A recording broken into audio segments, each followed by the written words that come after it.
Lights, cameras in my face, hands on the stand trying to plead her case. Said it was love, but it smelled like a scheme, trading a husband for a teenage dream. Hands on trial, scandals burning hot, teacher with a plan, but she got caught. Hands on trial, verdict in the air, justice is coming, better say your prayer. Hands on trial, whispers loud, jury's taking notes. Star witness kids in their Sunday coats. Bang of a gavel, lies start to crawl. She wanted romance, he ended it all. Hands on trial, scandals burning hot, teacher with a plan, but she got caught. Hands on trial, verdict in the air, justice is coming, better say your prayer.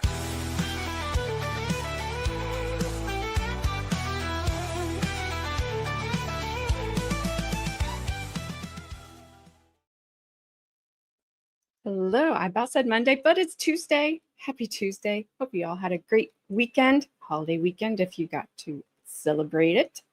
I had a good weekend. I feel better than I did when I saw you guys last week, which is good. I've decided I have allergies, which is dumb because allergies are dumb. That's all I'm going to say about it. Never had allergies until like the last couple years. So I don't get it. Hello, Lavi. How are you doing? Hope you're doing well. Welcome, Luca. Good to see you. Hey, Gabby. Hey. Got it. What's up, Flashman? Did you get a verdict yet in your Cardi B?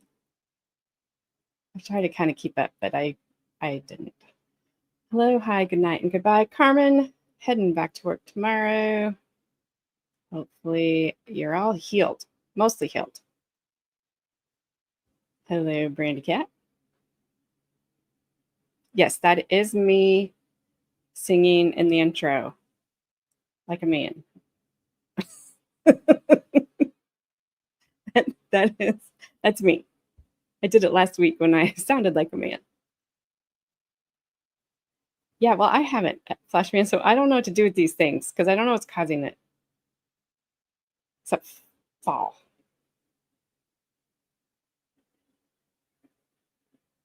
You broke your arm again? That sounds awful. Yes, that was, and I hope you're okay, Lavi.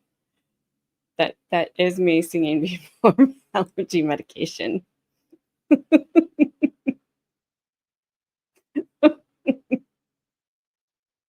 It's wow. It would probably never mind. Thank you, Ronnie, for coming in and saving the day. Hola, amigos. Hola, Ronnie. Ronnie is bonita. Not this time of year. Flashman, I don't know. Flashman. I live around corn. Is there like I don't know. Corn shouldn't be pollinating. Is corn pollinating? This isn't the time of year. I don't know. Maybe it is. I don't grow corn. I just live around it. You were skateboarding. You were skating on the board and hit a rock. Ow.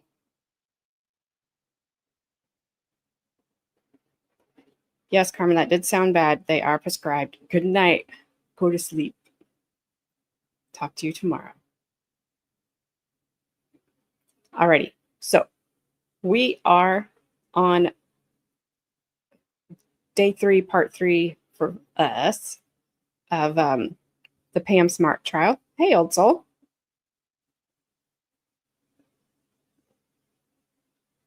Wait, you have a cast on too?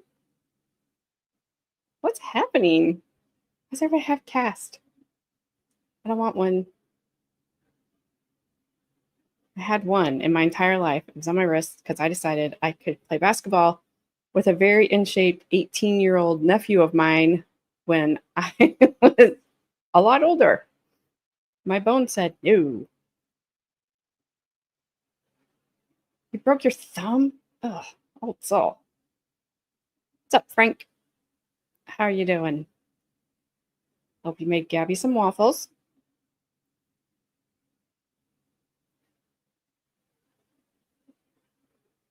You can't see me playing football? I didn't. I played basketball.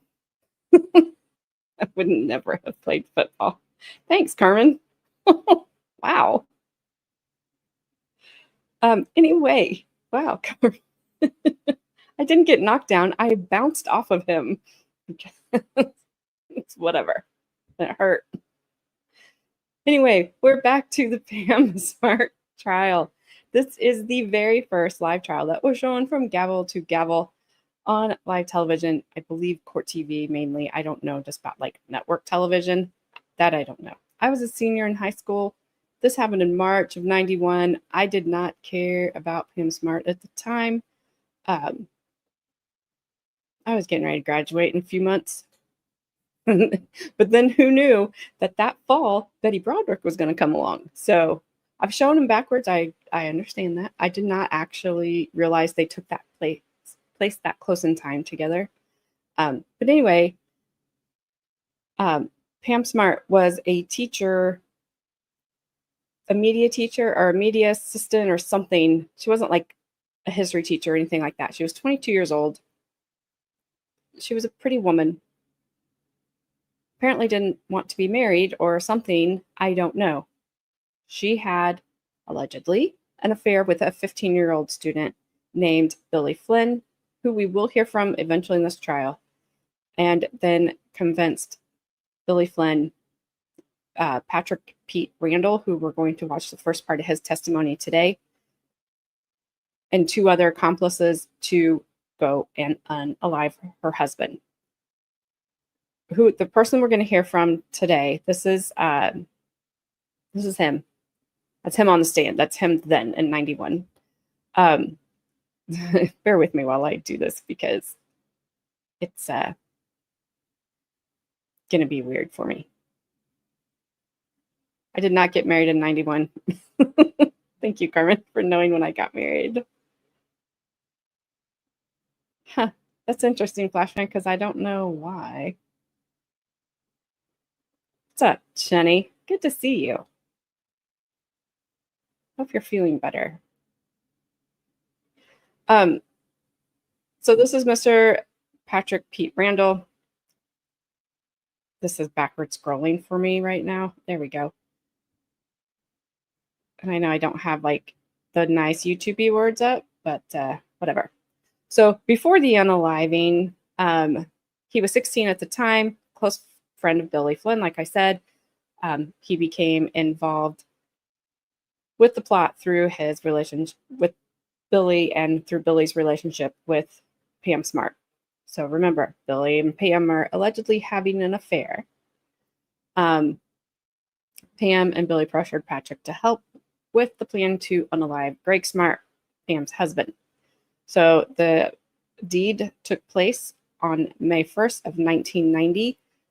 Patrick Randall accompanied Billy Flynn, Vance Latim, I think it's Latimer Jr. and Raymond Fowler. We will hear from those 2 later on, to the Smart's condo.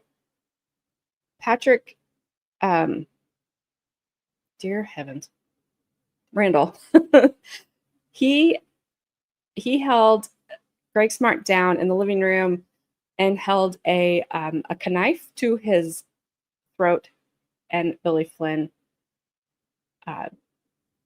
unalived him with a firearm in the head, and then they staged a scene to look like a burglary. Carmen, as with all the accomplices, he took a plea deal in exchange for testifying against Pam Smart. He admitted to what he did, restraining Gregg Smart during the murder, unaliving. Sorry, YouTube, don't penalize me. Sentenced to 40 years to life with parole eligibility after 25 years. He was granted parole and released from prison in 2015, the same day as Billy Flynn. He left prison at 41 and has lived quietly ever since. What's up, Bree? So that is the little summary on Patrick Randall before we go and hear the first part of his testimony. Let me take this down and attempt to get out of this over here, which has not proved easy for some reason. I don't know why. It's really been a thing. There we go. Like, it doesn't want to let me get out of it. I'm like, escape, escape. It said no. So remember again that this trial is 1991, and the videos, it's not as clear as Betty's. This is a bigger courtroom. We do have the courtroom coffer, I believe. And I think I did hear a chair squeak. Nothing like Betty's trial so far. But it's just the video is a little grainy. But that's just what we had to deal with back then. What didn't I do? Can you believe AJ, did you like that and didn't even read your message or have the decency to sing the song?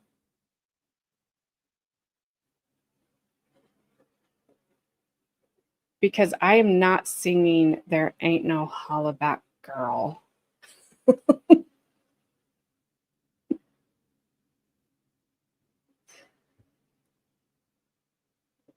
There. Carmen, you're gross. All right. Here we go. We've got just under 2 hours. And I will try to stay out of the way. Let me know how the sound is. I do have it boosted and sped up, and I can back it down if I need to. I have not listened to this, so I don't know yet if I need to back it down. Can I continue on? Sure.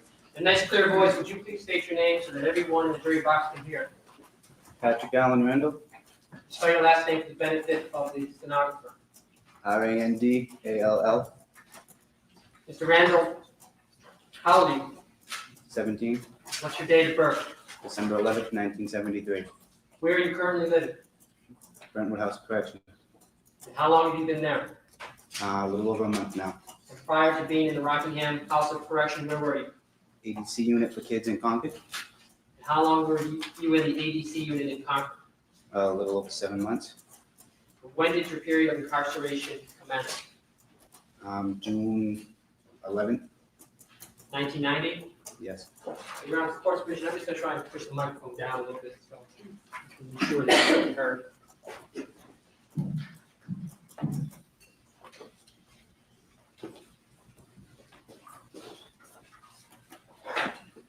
Before your incarceration in June of 1990, where did you live? 187 South Main Street, Seabrook, New Hampshire. I'm sorry, which town? Seabrook, New Hampshire. And who did you live there with? My parents, And what are your parents' names? Patricia Randall and Frank Randall. Did you have any brothers and sisters? No, I did not.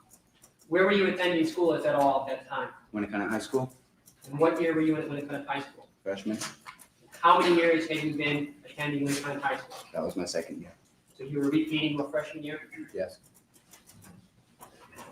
Do you know Pamela Smart? Yes, I do. Is she in the courtroom today? Yes, she is. Try to point around first, please, and tell us what she's wearing, She's the one that's sitting in the end, wearing a purple suit. indicating the defendant, Your Honor. How did you know Pamela Smart? I was introduced to her by Bill Flynn Where were you introduced to her? in school, And at school, which school do you meet? Winnicott. Now, do you know who is Bill Flynn? He's one of my friends How long have you known Bill Flynn? since 8th grade. And can you describe the nature of your relationship with Bill Flynn? He's one of my best friends And how long has he been one of your best friends? since about the end of 8th grade. And how many years would that be for you? 3, 4. Do you know Vance Ladden? Yes, I do. And how long have you known Vance Ladden? Since I was in 1st grade. And what's the nature of your relationship with Vance Ladden? He's also one of my best friends. And do you know where Bill Flynn and Vance Ladden went to school? Yes, I do. Where was that? Now, what name are you normally known by to your friends? Pete, As opposed to Patrick? yes. Why is that? Nickname, And how is Bill normally known to his friends? Bill Flynn. Bill, Vance Ladden Jr.? JR.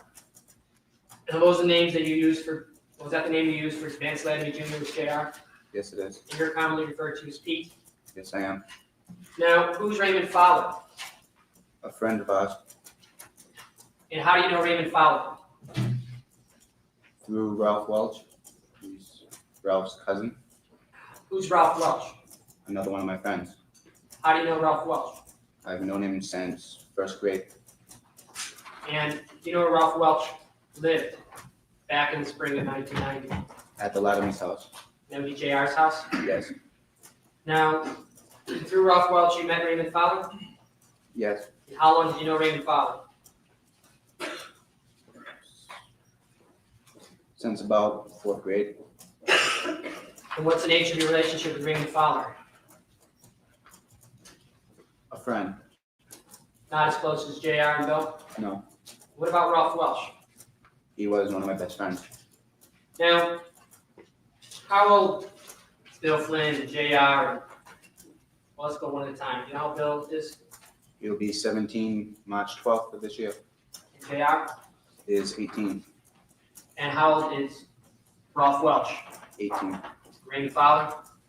I believe he's 19. Now, I'd like to call your attention to May 1st, 1990. Do you recall that day? Yes, I do. Did you go to school that day? Yes, I did. Can you tell me what you did after school? I went to Haverhill to pick up Jaz's grandmother's car in order to go to Derry to kill Gregg Smart. Now, where did you immediately go after school? To JR's house. Who was with you at that time? JR and Bill Flynn. And how did you get to JR's house? School bus. And was there anyone else with you at that time? When I returned home from school, That's correct. besides my friends, no. Now, a moment ago, you said you went to Haverhill in your car to go up and kill Gregg Smart. I mean, after school that day, did you know that was your plan for that day? Yes, I did. Now, once you got to JR's house after school, what happened next? JR, Bill, myself, and Georgie Mon went to Big Al's gun shop and purchased a case of 38 hollow tip shells for JR's father's revolver. Now, why couldn't you purchase these bullets yourself? Because I'm a minor. What is your understanding of how old you have to be in order to purchase bullets? Over 18. And after purchasing the bullets, what happened next?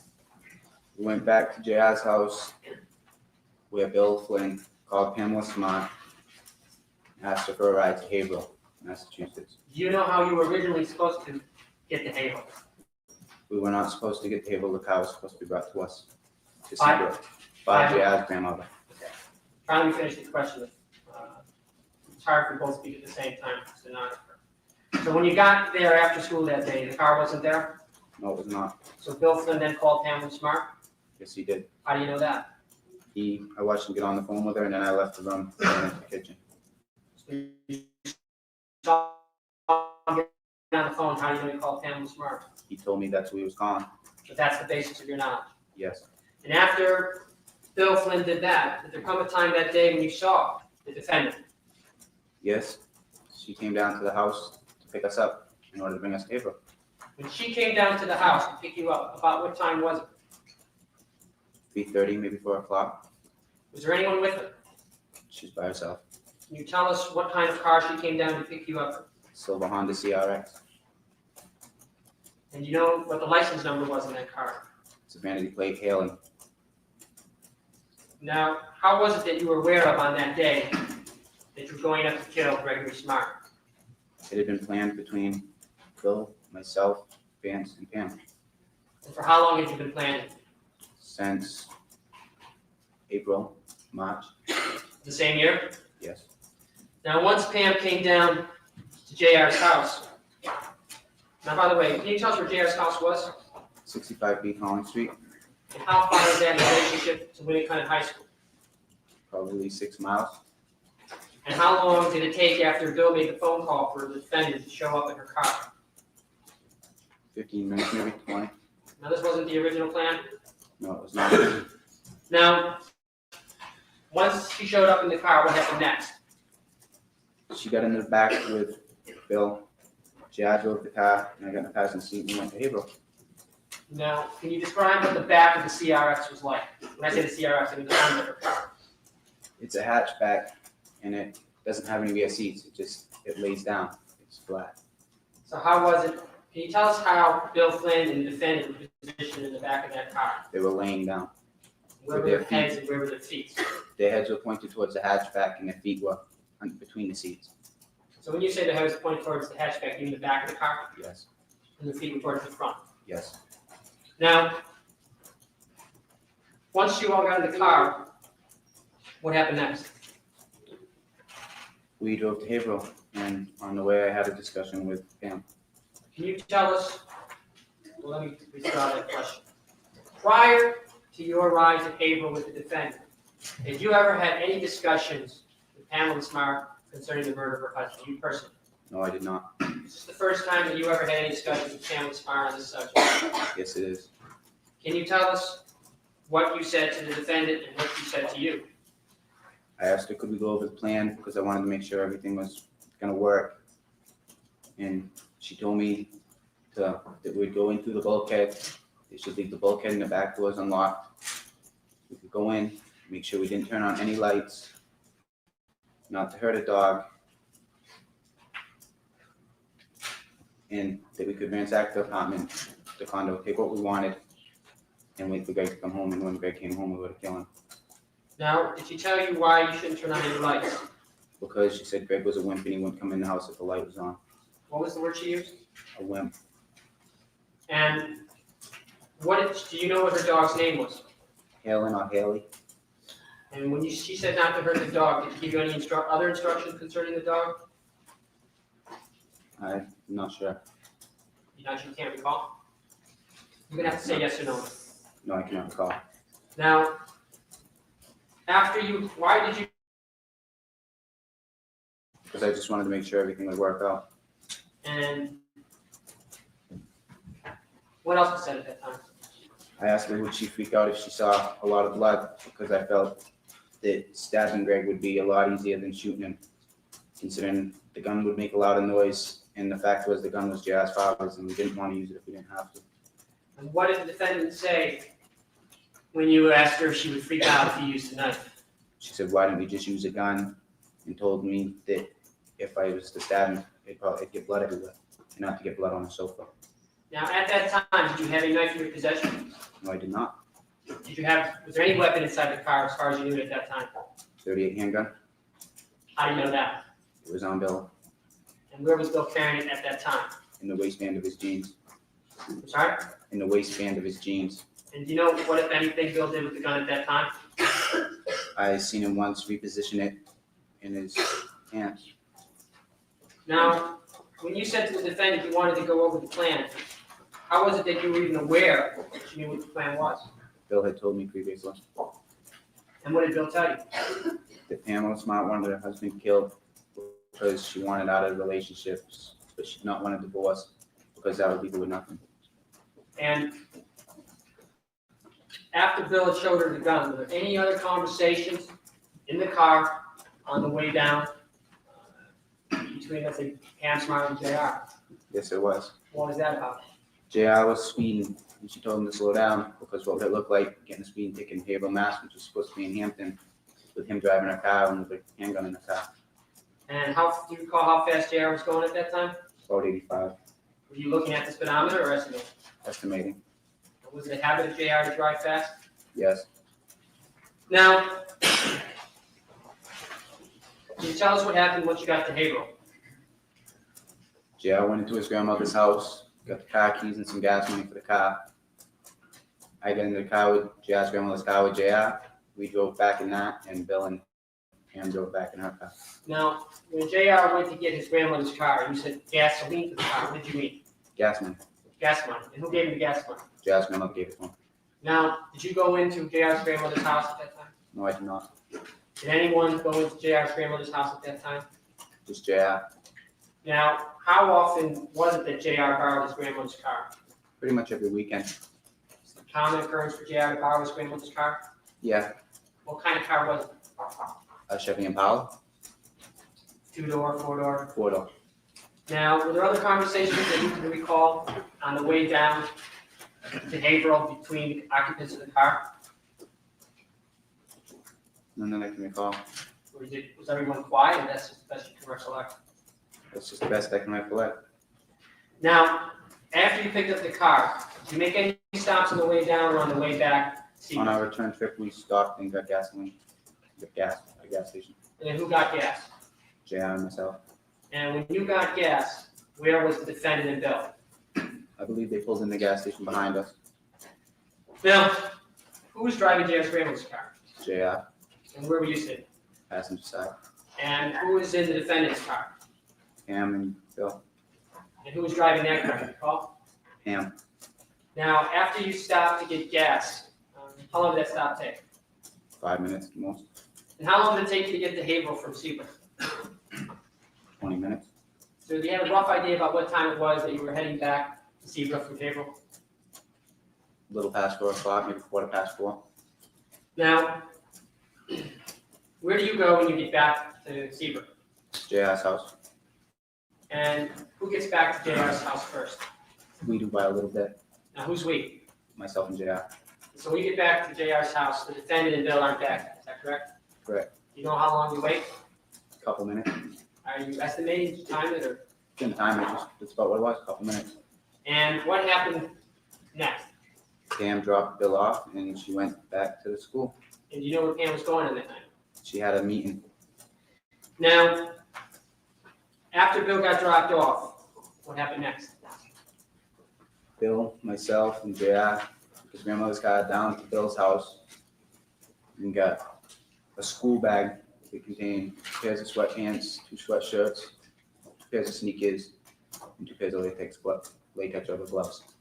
Now, when you went to Bill's house to pick up this bag, how far was Bill's house from JR's? In my house, he lives down the beach. And as you went to Bill's house, did you go inside with him? No, Did anyone go inside with him? no, How long did it take to get that bag? couple minutes, maybe 3. Now, the description you gave us of that bag, how do you know what the contents were in that bag at that time? Hold on a second. Do you understand the question? Yes, I saw them when he put them in there. When he put the bag in the car, I looked into it. Okay. Did you know what he was picking up when you went to his house? Yes, I did. Is that part of the plan to go to his house to pick up this bag? Yes, it was. And this bag was already put together as far as you understood? Yes. Now, after picking up this bag, where did you go next? To Collins Street to pick up Raymond Fowler And where was Raymond Fowler at that time? at Ralph Welch's house. And what was he doing? He was helping Ralph's father put a windshield into a pickup truck. Now, once you picked up Raymond Fowler, what happened next? The 4 of us left to go to dairy. Do you have any idea about what time it was at this time? 5 maybe. Now, how long did it take to get to Derry, New Hampshire? I'm not sure. Did you have any trouble getting to Derry, New Hampshire? We missed our exit once. JR doubled back and got on the right exit, I guess. Why do you say you guess? I'm not familiar with the way to dairy. So were you giving directions at all on the way to Derry? No, I was not. Now, where did you go once you got to Derry, New Hampshire? We went into the plaza, circled around Misty Morning Drive once to get a layout of how the condos were set up, so I know where we were going in and everything. And then we went back to the plaza. Had you ever been to Misty Morning Drive before this time? No, I had not. Now, when you said you went to the plaza, do you know the name of the plaza? No, I do not. Okay, now when you say you drove around before Misty Morning Drive, can you basically tell us the route you took, as you recall it?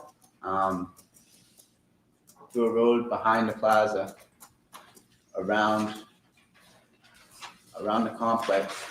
A road goes completely around and comes back out in front of the plaza again. And who pointed out 40 Misty Morning Drive to you? Bill Flynn. What happened next? We went back into the plaza and we sat around waiting until it got dark. Now, can you tell the members of the jury what the plan was, as you understood it to be at that time? we would wait until dark, take the bag full of clothes, go out behind the plaza and change into the sweatsuits. And then we were to go into Gregory Smart's residence, ransack the apartment, and wait for Gregory to return, where we were going to stab him with a knife. Now, who was going to go inside apartment 4E? Bill Flynn and myself. And what was JR and Raymond Fowler's role? They would wait outside in the car, and when we were done, they would pick us up And where in the car were they supposed to wait, you know? in front of the plaza. Now, what happened once you parked back in front of the plaza? What? Excuse me. After you did this loop around and started preparing this morning drivers, and you came back in front of the plaza, what did you then do? Raymond went to get a piece of pizza because he was hungry. Vance, Bill, and myself went through stores looking at tapes. Then we went into Ames and bought a roll of Scotch tape Now, why did you buy a roll of Scotch tape in Ames? because we weren't positive if the rubber gloves would be enough to keep our fingerprints off of anything in the house. So we made sure we taped our fingers with Scotch tape. Now, that was your plan to tape your fingers with Scotch tape? Yes.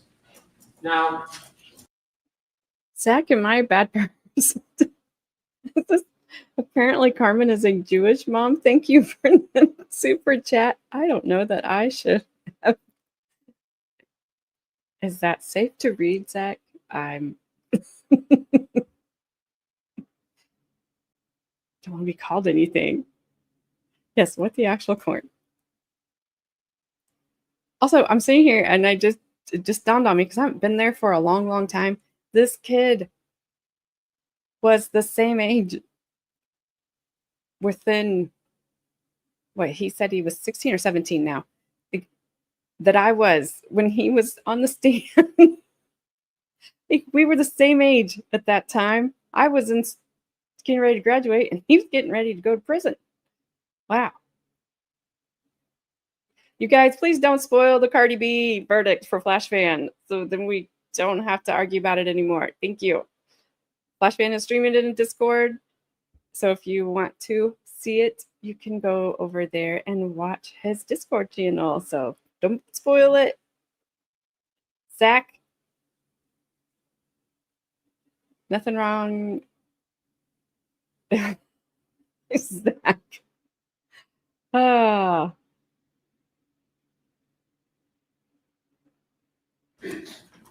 where did these latex gloves come from, you know? Bill had. In the bag? Yes. Do you know how many pairs he had? To my knowledge, only 2. Now, do you have, it's still light at this time? Relatively. And Sun setting. do you have any idea what time it's about? No. About how much time do you have to spend and waste at the Good Plaza? I'd say about 45 minutes, maybe. And besides going to Ames and these other stores, and Raymond getting a piece of pizza, did you do anything else at that time? I went to the bathroom in a pizza place, and then we went and sat in the car. And what happened next? When it got dark enough out, Bill loaded the gun. We taped our fingers up. And then we went, walked behind the plaza, changed into sweatsuits, put our normal clothes into the bag, left the bag behind the dumpster, and we started going up the road. Now, when you say Bill loaded the gun, let's back up a little bit. Where did Bill load the gun? In the backseat of the car, And what kind of gun was this? 38 stub nose, And how many bullets did it hold? 5 rounds. Did you see Bill load the gun? Yes. And where did Bill have the bullets? To my knowledge, in his pocket. So prior to loading it at that time, was your understanding the gun was not loaded? Correct. And this was occurring inside the car? Yes. Now, where were you at this time? Sitting in the backseat next to Bill. And after the gun was loaded, you said you grabbed the duffel bag and you left, is that correct? Yeah. Now, where did you take the fingers? Excuse me, where did I take the Where fingers? were you when you take them? In the backseat of the car. And which fingers did you take? Every finger. So all 10? Thumbs. Yes. Now, did you put the gloves on at that time? No, we did not.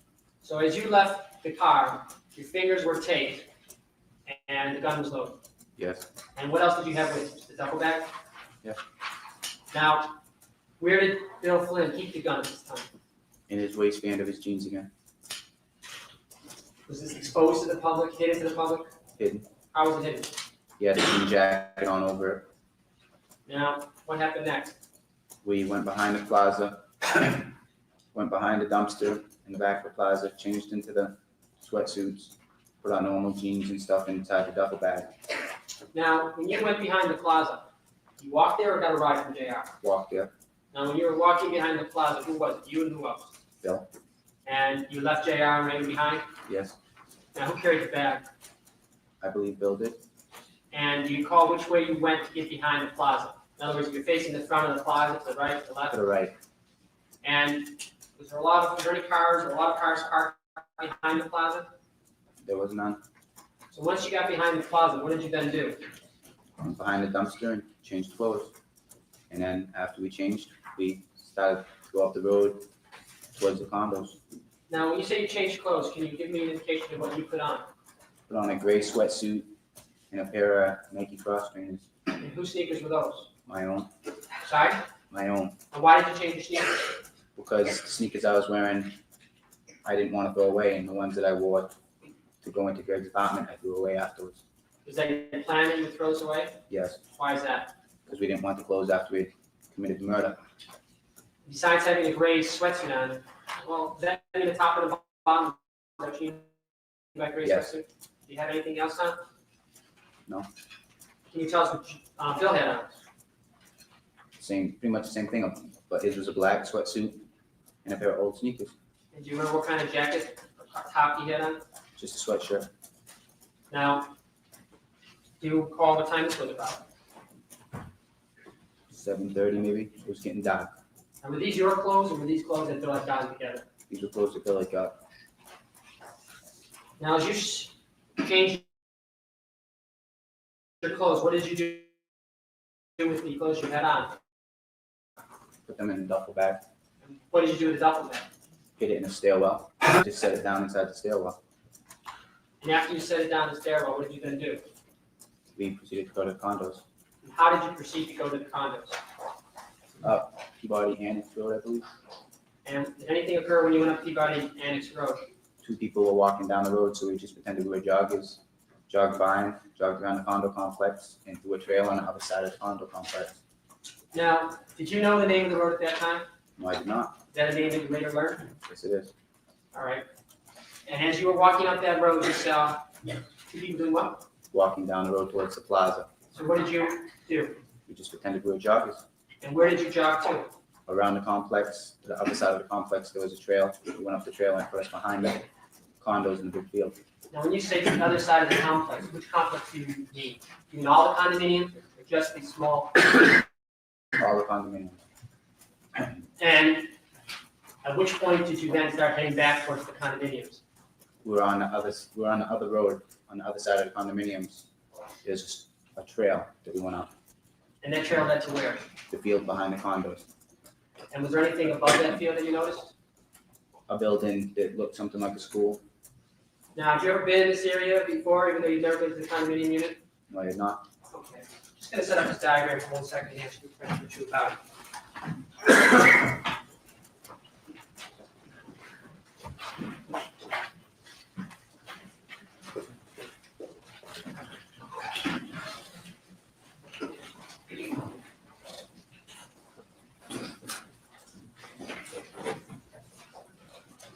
Of course, permission, can the witness get off the stand here? All right. Mr. Randall, you can come down and face the diagram. This is the back of the plaza. Can you give us an idea, is this the road you're referring to that you went up? Yeah. And when you went up this road, you were jogging? Yeah. And how far did you take it? We jogged around, down, and I believe we went all the way through here. Okay, now when you say you believe, do you know anything about the names of the roads or anything like that? No, no. Now this road comes right behind what would be on this diagram, let me stand this up, which is 4E. Now, did you have to go through a lot of condominium units before you got back to the area? No, How many did you have to go through? When I say go through, go by, I guess is the word I'm using. I wouldn't be sure. You're not sure? All right, can you see?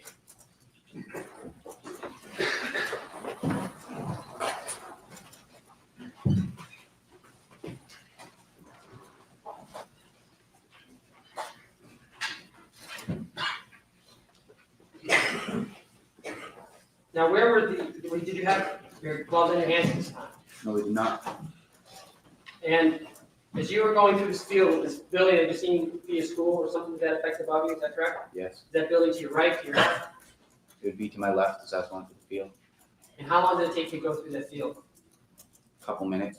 And as you went through that field, where did you then go? To the back of apartment 4E. And what happened when you got to the back of apartment 4E? There was people on the road in front of the complex, or inside the complex, that were dropping people off in a car. So we just sat and waited, And where did you sit and wait by? right in front of the bulkhead doors, probably maybe 20 feet back from them. And what were you standing near? We were in between two other condos. I mean, were you in plain view of the windows? Were you next to a building? We were in plain view if someone looked, but if nobody looked, we were in the shade. Shade of what? It was getting dark, the condos and stuff made it even darker. And how long did you have to wait there? About 15 minutes. And what happened after that? We put on our gloves, went through the bulkhead doors, Who opened the bulkhead door? Bill, How long did it take to get the bulkhead door open? for a minute. He had a little bit of trouble at first, and then he opened it. And did you actually time it for a minute, or are you using that as No, it was a figure of speech? figure of speech. And after the bulkhead door was open, what happened next? Went either down to another door into the basement and up a set of cellar stairs into the living room of the condo. And when you went down through that door, after the bulkhead door, it was difficult to get through that. It was just unlocked, just open, turn the knob. So you just turn the knob and walk through, is that correct? And then you got to the first floor? Yes. And what happened when you got to the first floor? Bill got the dog, put the dog in the cellar, And what did he have to do in order to get the dog into the cellar? chased it around the couch, And what was the dog doing? barking and running away from him. And how long did it take Bill to catch the dog? A few minutes. And after he caught the dog, then what happened? We put it in the cellar. And were there any lights on inside the apartment unit at this time? No, there were not. So what did you then do? We went upstairs, ransacked Pam and Gregg's bedroom, took Julie out of the master bedroom bathroom, went downstairs. Let me back you up a little bit. Where was the jewelry that you took out of the master bedroom? It was in the bathroom adjoining the bedroom in a jewelry box. So what did you do with the jewelry that was in that jewelry box? Emptied it into a pillowcase off the bed, And how did you get the pillowcase off the bed? took it off the pillow. And what did you do? I mean, how did you just dump the whole thing into the bag? Yeah. Now, was this before or after you ransacked the master bedroom? After, Can you tell us what you actually did to ransack the master bedroom? took the drawers out, tipped them upside down, pulled the bed apart, pulled the nightstands apart. There was a clothes closet over in the corner that we opened up and went through. Pushed the bed a little bit off the side, things like that. And how long did it take you to do that? About 15 minutes. Now, when you got inside the bathroom, what did you do once you were inside? Shut the door, turned on the light because there was no windows in the bathroom. And how many doors were there to the bathroom? Do you recall? I believe just one. And when you turned on the lights in the bathroom, what did you then do? Took the jewelry box and emptied the jewelry from it inside of the pillowcase. And can you describe what this pillowcase looked like that you took? Baby blue with flowers on it, flower pattern. And do you recall how many pillowcases you took from the bedroom? I believe I only took one. And after you got the jewelry from the jewelry case, what else did you then do? We went down, shut off the light, went back downstairs. I didn't like the flower, I didn't like the pillowcase, it was too bright, so I took a throw pillow off of one of the couches. And I cut it open with a butcher knife I had got from the kitchen, butcher block. And I emptied the stuffing out of it, put everything into that bag. And what color was this pillow that you took?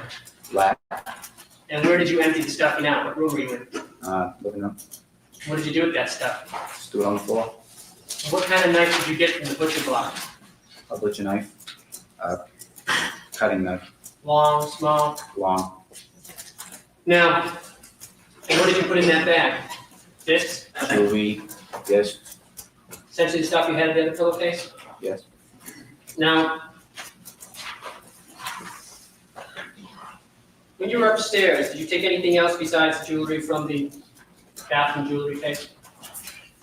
Just that from the bathroom jewelry case, but we had taken a small portable TV down into the living room also. Or where did you put that in the living room? In the living room next to the TV, well, in between the TV and the sofa. And did you take anything else? No, I don't think I did. Do you remember anything on your sunglasses? A pair of blue Varnays that went into the bag. I'm sorry? They went into the pillowcase. And where were they taken from? They were taken from the dresser. Now, there was a second room upstairs. Did you do anything in the second room upstairs? No, I did not. Did Bill go there as far as you know? As far as I know, no. So you or Bill didn't ransack that other room, is that correct? No. Now, when you came downstairs and you said you pulled out the VCR, what did you actually do with the VCR? Just slid it off the thing. I was gonna reach around and unplug it, but it was too much of a hassle. And what about the compact discs you were referring to? What did you do? Where did you get those from? There was a case that you store compact discs on top of a rack. I just took it down and emptied it out Now, where was this rack that you took down and emptied out? above the TV. And where was the TV? The stereo, the TV, and the VCR are all on one entertainment rack, and it was on top above the stereo and this TV. Now, where was that in relationship to the back door? Up against the left wall, Facing the back door? If you're facing up against the left wall, please. facing out towards the sofas. That's where the entertainment rack was. Yes.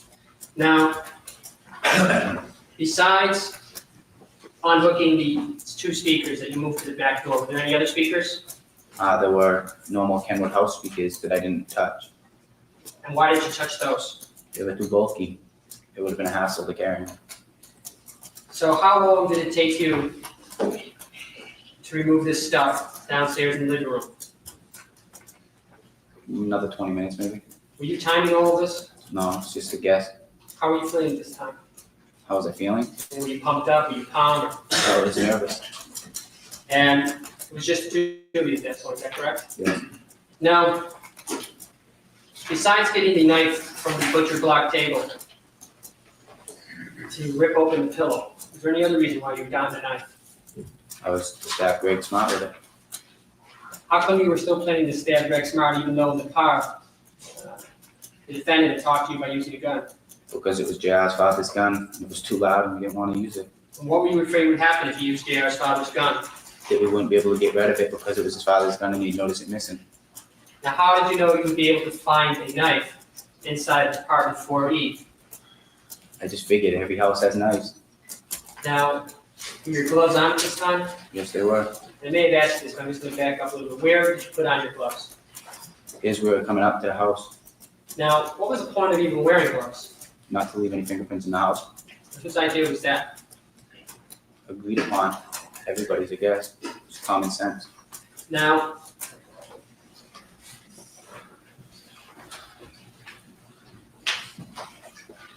how long did, after you were done going through the downstairs living room area, did you do anything in the kitchen?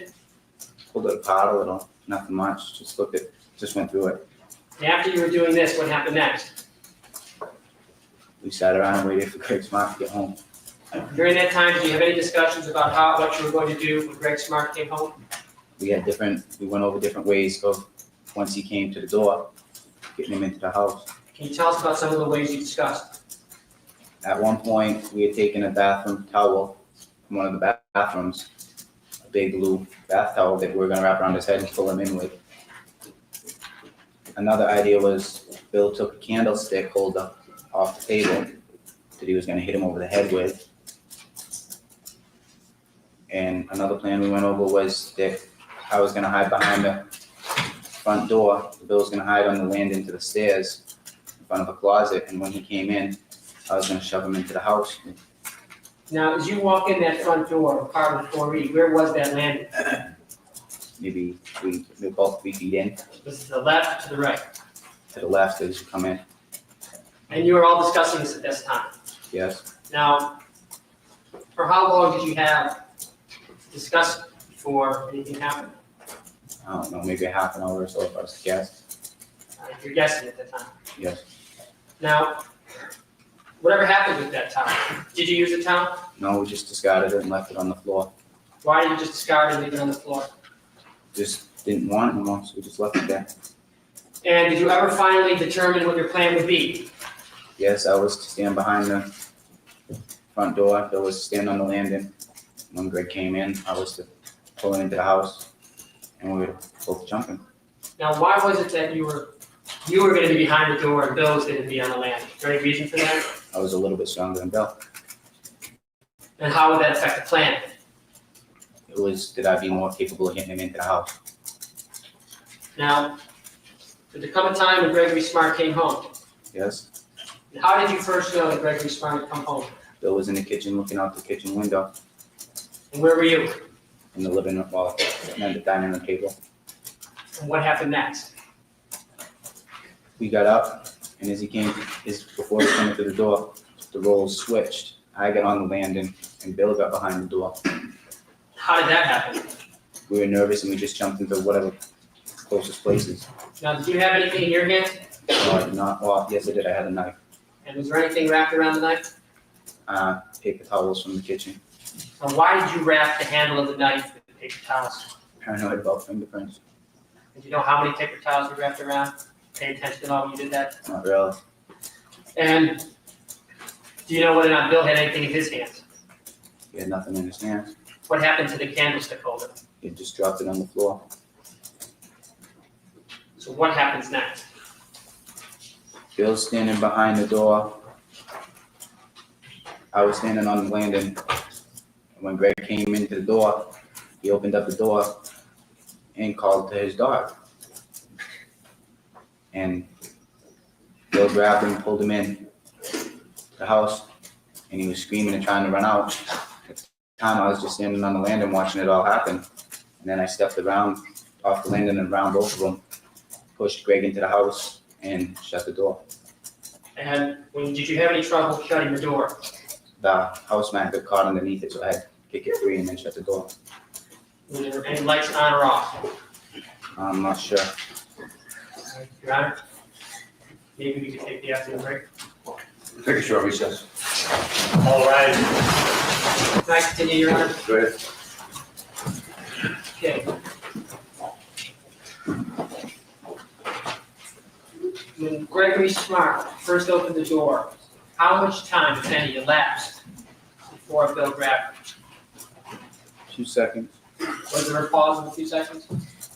Long enough for him to call for the dog and stuff. After Bill grabbed him and you came down off the landing and grabbed him, what happened next?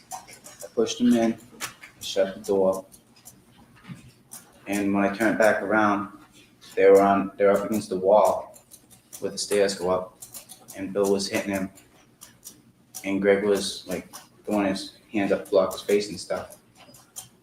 And I reached over, I came across from him, reached over and grabbed him by the hair, and hit his head against the wall, and told him to get down on his knees. Now, when you say they were up against the wall,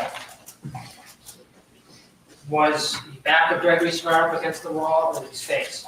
Back, Now, the wall behind him was the wall that made the stairs going up, yes, and Bill was in front of him? yes. Do you know what, was Bill touching or grabbing any part of his body? He was throwing punches at him, I guess.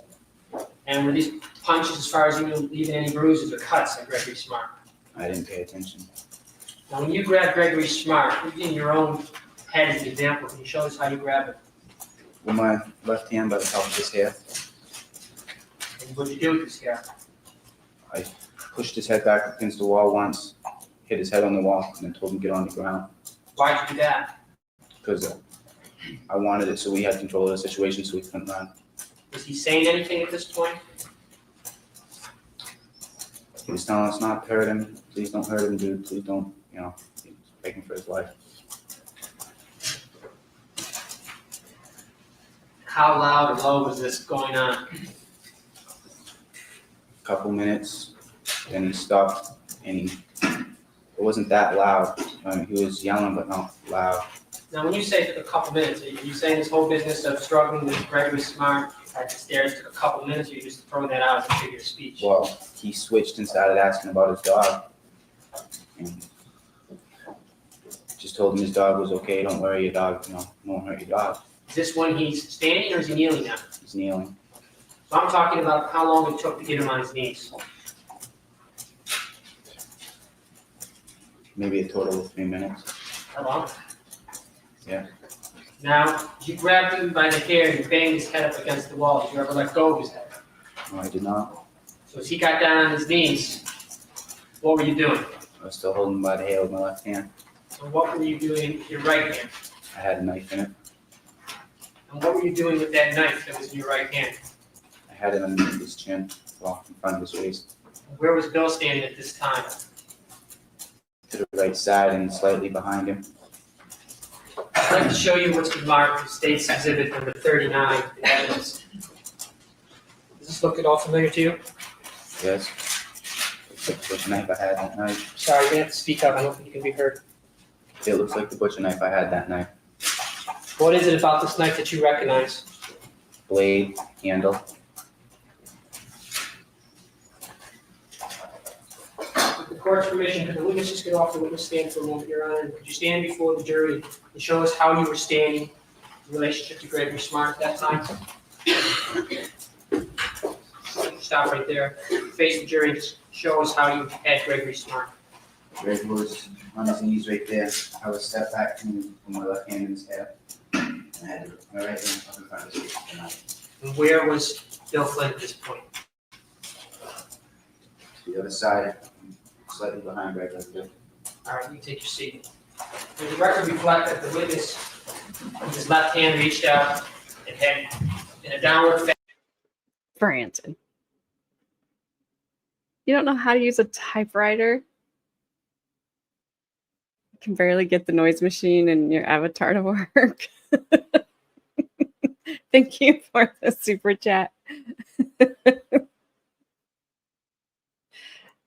haven't used a typewriter in a long time. I probably don't know how to use one anymore either because I never was that great at. I could type, but it's all the setting the margins and all the other crap that came along with it. I was not good at.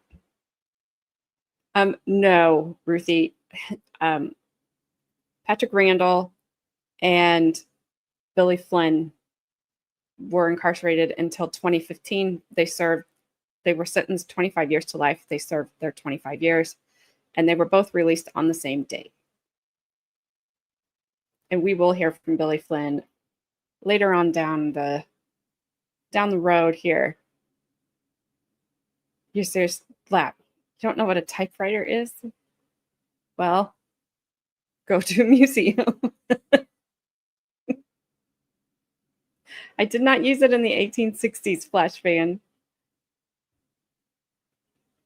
I'm not that old. Close. Passion and a clenched fist to show how he had Gregg Smart.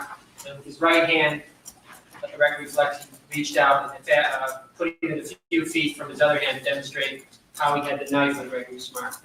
Once you had Gregg Smart down in this position, what, if anything, did you say to him? I asked him for the chain he had around his neck and the ring he had on his finger. Did he have a chain around his neck? Not to my knowledge. Why did you ask him that? I figured if he had one, he'd give it to me. If he didn't need one, And what did he say when you asked him for the chain around his neck? he told me he didn't have one. What happened next? I asked him for the ring on his finger. What kind of ring was it? At first, I thought it was just a normal gold ring, but it turned out to be a wedding band. And what happened at that time? He told me he couldn't give it to me. Why? He said his wife would kill him. And what else was said at that time? He kept on just pleading for his life, and we were telling him to be quiet. Now, when he said, my wife would kill me, I can't give the ring, what did you say to him? I didn't say anything. Did you push for the ring? No, Do you know whether or not he had any other rings on? no. What about his wallet? He told him to give us his wallet. Bill took his wallet and took the money out of it. What happened to his wallet? Bill just dropped it on the floor. And do you know how much money was in that wallet? No, I do not. And why were you all doing this to Gregg Smart at this point? To make it look completely like a burglary. And after you had gone through his wallet and asked for the chain and didn't have around his neck and the ring, what happened next? I was supposed to stab him. And how were you supposed to stab him? I was supposed to cut his throat. Did you at that time? No, I did not. Why not? I couldn't do it. Why couldn't you do it? Because of some of the things he said and because I couldn't do it. But prior to his coming into that hallway at that time, it was your plan to You used the knife with Gregg Smart? Yes, it was. Why did you bring and load the gun? Why did Bill load the gun and bring it in with you? Just as a safety precaution. When Gregg Smart was down on his knees and you had the knife before on his neck, you didn't use it? No, I did not. What happened next? Bill motioned to the gun. Could you stand up and show us how Bill motioned to the gun? The gun was in Bill's waist, in a sweatpants waist. He went like this, And he just tapped it with his hand? pointed towards the gun. Let the record reflect that the witness has taken his right hand and just sort of patted to the area around his waist where he said the gun was. Could you see the gun at this point? No, I did not. Was this in the line of vision of Gregg Smart? No, it was not. What happened after that? Bill took the gun out and shot him. Can you tell us how long it took Bill to take out the gun and shoot him? I guess it would be 2 minutes, 3 minutes. Okay. Now, when Bill took out the gun, did Bill hold the gun for 2-3 minutes in front of Gregg Smart? What was going on at the time? Or did he just take it out and shoot him? He motioned towards the gun. I nodded my head yes. He took the gun out. Greg couldn't see the gun. He held the gun a couple inches from his head. He said, "Forgive me, God," shot him. We said we did, we got it. Bill. And what were you doing at the time that Bill pressed the trigger? Still holding Greg's head. And what happened after Bill pressed the trigger? I let go of his head. What did you do? We turned around Where did you run to? towards the back doors. And who went out the back door first? Bill. Followed by who? I stopped, grabbed the jewelry, the bag that was on the floor, jumped over the rail, and I went after him. Now, where was the knife at this time? In my hand still. Now, you stopped to pick up the bag. No, I just stuck my arm down and grabbed it. Did you grab anything else? No, I did not. Why not? I didn't feel like stopping. Can you tell us what kind of sound the gun made at that point? To me, just a loud shot. Was it louder than you expected? Yes. How long after the gun went off did you guys take off to the back door? Probably a second after the gun went off. And when Bill pressed the trigger, did the shot hit Gregg Smart? To the best of my knowledge, yes. And what did you do then? As soon as I heard the shot go off, I let go of his head, and Bill was already turning to run, and I just followed him out. Now, was the back door, where's this back door that you're referring to that you went out? To the right of the entertainment center, along the back wall. And was that door, was it a sliding door, an opening door, do you recall? It was an opening door with glass panels in it.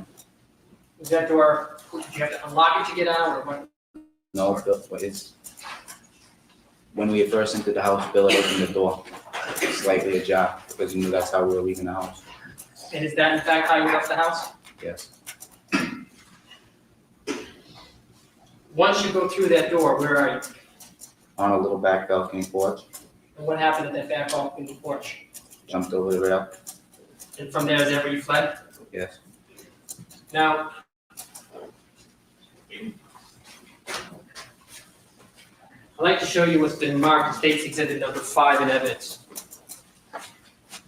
See the blue towel that's in that photograph? Yes. What can you tell us about that blue towel? It's the one we're taking from the bathroom. And how did that blue towel get in the position that it's in now? Do you know? No, I do not.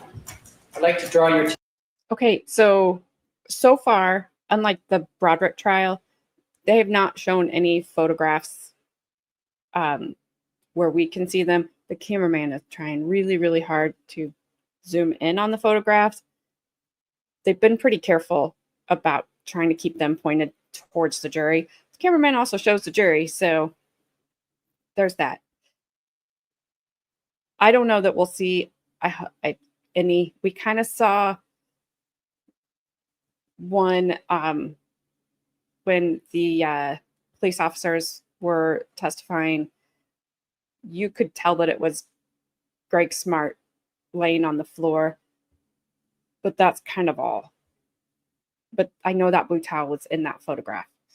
And the other thing I will say, I'm glad that if what he said is true, that Gregg Smart never saw or knew that shot was coming. I hope that's true. I mean, the way he told it, it didn't sound like he knew it unless he had to hear the sound of the firearm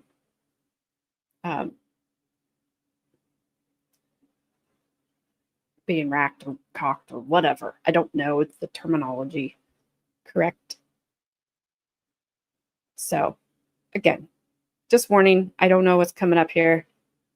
Just be aware. I'll put a banner up if I have to, but so far we haven't had to.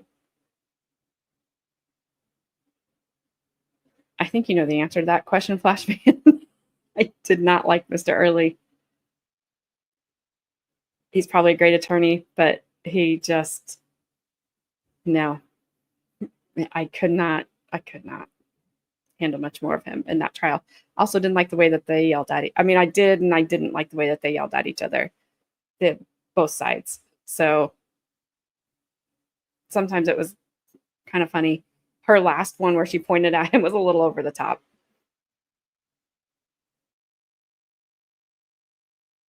Attention to what appears to be white paper towel, the right of Gregory Smart's right hand. Can you tell us how that got there? It was part of the paper towel wrapped around the knife. And how did it get off? I had repositioned the paper towel. I had it on the knife and wrapping the paper towel around the knife. Why is that? It's because the other one was getting sweaty. So the entire time you had the knife, you had paper towel with you? Yes, I had it wrapped around the handle. Now, by his left foot, there appears to be the candelabra, which is, well, let me show you this. Defendant's exhibit number C. Does that look like the candelabra that was taken by Bill Flynn?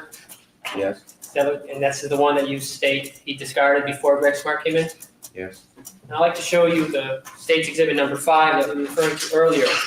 There appears to be a candelabra to the left of Gregory Smart's foot. Do you know how that candelabra got there? Bill had just dropped the candlestick holder after. When you say after, what do you mean by after? After we had discarded the idea of using it to hit him over the head. So at the time that he attacked Gregg Smart, was it used? No, it was not. Can you tell us what this little black thing is above the photograph? It's a speaker stand.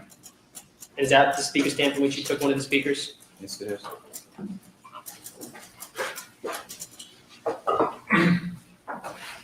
Court permission, Judge. I'd just like to walk this past the jury after that description briefly.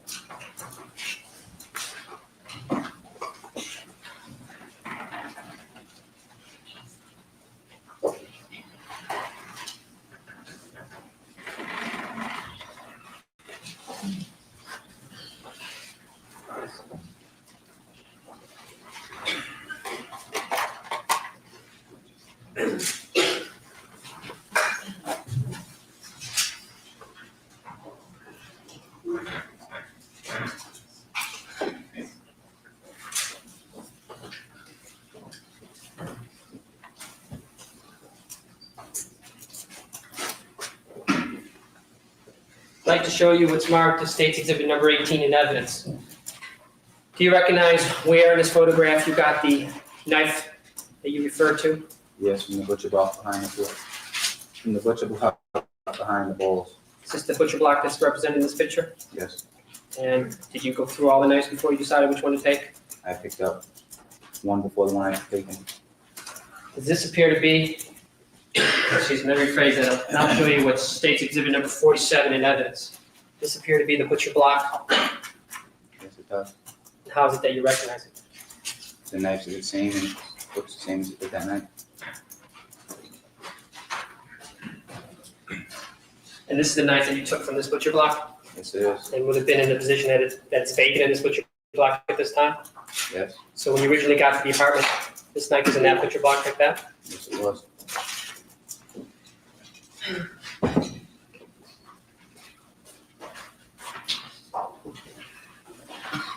Where did you get the paper towel from, do you recall?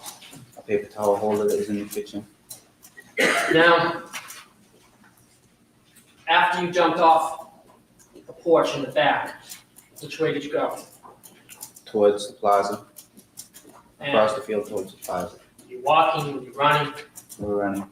Did anyone bump into anyone or see anyone at this time? No, we did not. And who was in front of who? Bill was in front of me until he fell into like a hole. And then I ran past him and I was halfway through the field. I threw the knife down. Why did you throw the knife down? I didn't want it. And when you threw it down, do you know what happened to it? It stuck into the ground, I know that much. And when you threw it in the ground, do you know where you were at this time, or were you just running? I was just running. And at the time that Bill fell, was he in front of you, behind you? He was in front of me when he fell. And then what happened? Did you pass him, or did you get up before you passed him? I passed him. And what did you do? I kept on running until I got near the road. JR was coming up the road, and then I fell. And which road did you see JR coming up? The road, Peabody Annex.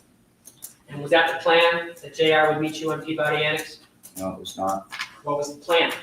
We were to go behind the dumpster again, change back into our normal clothes, throw the clothes we had worn in the house into the dumpster, and then go back around the plaza to get into the car and leave. Now, when you were running across this area behind the condominium towards the plaza, were the lights on? Was it bright? Was it dark? Relatively dark. And were you guys saying anything to each other as you were running? No, And you threw the knife. What, if anything, did you notice Bill doing with the gun? I didn't notice anything. He was behind me. So after you saw JR's car, what did you then do? I jumped in the back seat, and 2 seconds after me, Bill jumped in. And what, if anything, did you say at that time? I told him to go grab the clothes. What did JR and Raymond do? We went back behind the dumpster and grabbed the clothes. And as you grabbed the clothes, what, if anything, did you do at the plaza? I just grabbed the clothes, got back in the car, and we left to go home. You grabbed the clothes? Yes, I did. Now, could you describe how Bill appeared at this point? Shaken up, nervous, scared. You still have the gun? Yes. Now, after you grabbed the clothes, where did you go next? We had taken the back roads home from Derry, so we went back up Peabody Annex and took a left, and that's where I started losing the way we were going. You started left. I couldn't follow the way we were going. Were you in the back seat? Now, on the way back to Seabrook, excuse me, let me rephrase that. Were you going back to Seabrook? Yes, Using the back roads? yes. Did you stop anywhere along the way? But along the way, we changed back into our normal clothes and threw the clothes we were wearing out of the car. You threw all the clothes that you were wearing out of the car? Yeah. Why is that? We didn't want them. And were you familiar with the area that you were in when you threw the clothes out of the car? No, And what happened to the duffel bag? Remember? I believe we threw that out with the clothes. And why do you say you believe you're not sure? I'm not sure where it went, but I never saw it in the car again. What happens next? We went back to Seabrook. And what did you do that night? We dropped Ramey off first, then either myself or Bill off. I can't really remember which one of us got dropped off first. I went in my house, went through the stuff that was in the bag. I'm pretty sure we gave Raymond the CD players, the CDs, because when I went into my house, all I had was a jewelry. I went through that. And then Mamie came down my house a little bit later on at night, and me and him walked to Hampton Beach. Now, when you and Raymond went to Hampton Beach, what were you doing? First, we were just walking, and then we decided to go down Hampton Beach. Now, did you see JR again that night? No, I did not. Did you see Bill again that night? No, I did not. Now, there come a time in this case when you were arrested? Yes. And when you were first arrested, were you arrested as an adult or a juvenile? Is it juvenile? There come a time when you went through a certification process? Yes. What was the result of that certification process? After my district court certification, I pleaded out and waived off the rest of my certification. So in other words, you were treated as an adult, is that correct? Correct. And at the time, May 1st, 1990, when you committed this crime, how old were you? 16. And now you're 17? Yes. And when you say you pleaded out, is it you entered into a cooperation agreement with the state? Yes, I did. And do you remember about when you entered into a cooperation agreement? Late January, I think. Of this past year? Yes. Your Honor, I'd like to have these cooperation agreements with the consent of the defense marked as state's exhibits. I believe we're up to 51 and 52 as full exhibits. That's without objection. All three of them? No, just Patrick Randall. This time.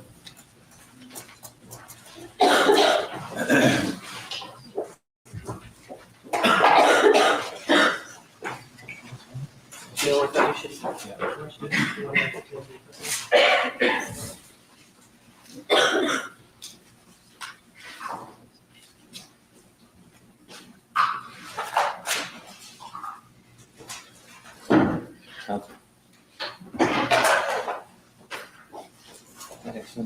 I'm sorry, you could be like that.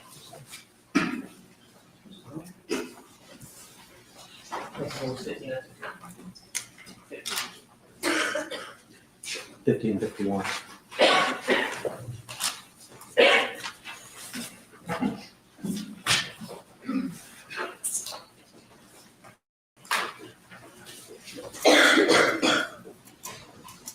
All set? So the record's clear. Actually, these would be states exhibits 50 and 51. Now, how many agreements did you sign with the state? Do you recall? 2 And what was the basis in your understanding of the first agreement? was that after listening to what I had to say, the state would decide whether they were going to accept my plea. And that was an agreement that was read to you by your attorneys? Yes, it And was. you discussed it with your attorneys? Yes, it did. And is it fair to say you had extensive detailed discussions with your attorneys prior to entering into this agreement? Yes, I did. And are these your signatures on the back of State's Exhibit 50?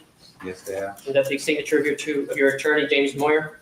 Yes, it is. And do you recognize the signatures of myself and Mr. Pelosi? Yes, it is. You were present when this was signed? Yes, I was.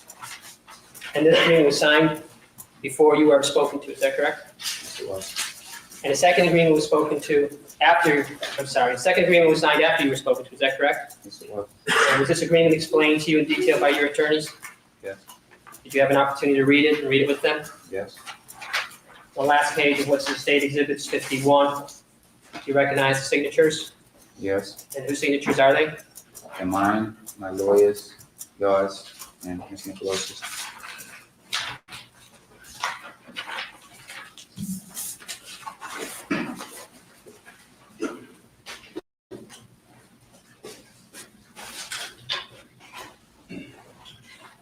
Pete, would you tell the members of the jury what you understand in terms of that agreement to be? That I'm to testify openly and honestly. And in return, they will recommend a lesser sentence of 40 years to life with 12 deferred. And what does that 12 deferred mean to you?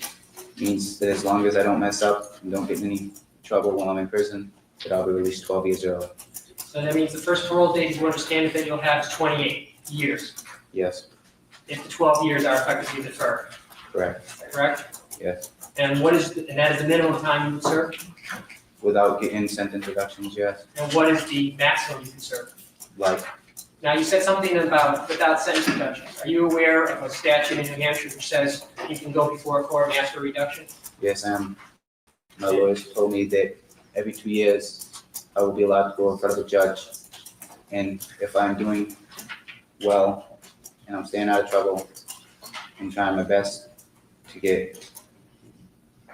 fit back into society, they'll lessen my sentence as time goes on, and I may be paroled at an earlier date. That's up to the court, is that correct? Yes, You understand that's not part of any of the agreement you entered into with the state? yes, Is that made clear to you? yes, it was. Do you have any understanding of what the state's position would be if such a request entered? They would probably deny it. They would argue against it. You understand you have no promise or agreement or anything from the state concerning the state's position if such an attempt on your part to lessen the sentence? Yes, I do. Okay, and what is the maximum amount of time you would serve in prison? Life, Now, if you were to have gone to trial for your charges, what would have been your sentence? life without parole. And what is it your understanding how could you screw up this agreement with the state? I could lie or withhold information. And and upon that occurrence, what happens to you? If the state wanted to, they could reinstate accomplice the first-degree murder charges on me. And try you for the maximum sentence? Yes. Or what else could the state do? Or they could just go ahead and let me plead guilty to second-degree murder, but take away the recommendation and suggest that I get the maximum. And it's your understanding that would be the sole discretion of the state? Yes. Now, where were you incarcerated at the time you took this plea with the state? ADC in Concord. And where was Bill Flynn and J.R. Laddie at that time? Brentwood? They had already moved to Brentwood? Yes. Is Brentwood another name for Rockingham County Correctional Institute? Yes, it is. At the time you had entered into this plea with the state, were you aware of any plea negotiations going on with Bill Flynn and J.R. Laddie? I was told they were also pleading And how did that make you feel? better, Why? because I didn't want to testify against my friends, Why did you want to testify against your friends? because they've been my friends for a really long time. Now, did you ever meet with any of the other attorneys in this case besides your own to discuss this plea agreement? Yes, I have. What attorneys were those? Marsha Kajarosian, JR's attorney. Was JR present at that meeting? Yes, he was. Did you at any time during that meeting discuss what you would testify to or what you would say? No, I did not. What was the purpose of that meeting? Just so we could both understand that we were both gonna plead guilty. And what were you to understand at that meeting? We were talking about whether we were both gonna plead guilty or we were gonna go on and go to trial. Did you ever discuss what JR knew and what you knew at that meeting? No, we did not. Or any time prior to your plea? No, I did not. Now, what is your understanding now as far as testifying against your friends, JR and Bill Flynn? Well, let me rephrase that. As you sit here today, are you aware of Bill Flynn and JR Laddie having entered into agreements with the state? Yes, I am. And what is your understanding of your requirement to testify against them? If either one, for any reason, drops out of the plea negotiation with the state, I'm to testify against them. Now, what about Randall Fowler? From my understanding, he's just gonna go to trial, and that I may have to testify against him also. Was it your understanding you had to testify against anyone and everyone who Yes, might be involved in the murder of Gregg Smart? correct. Now,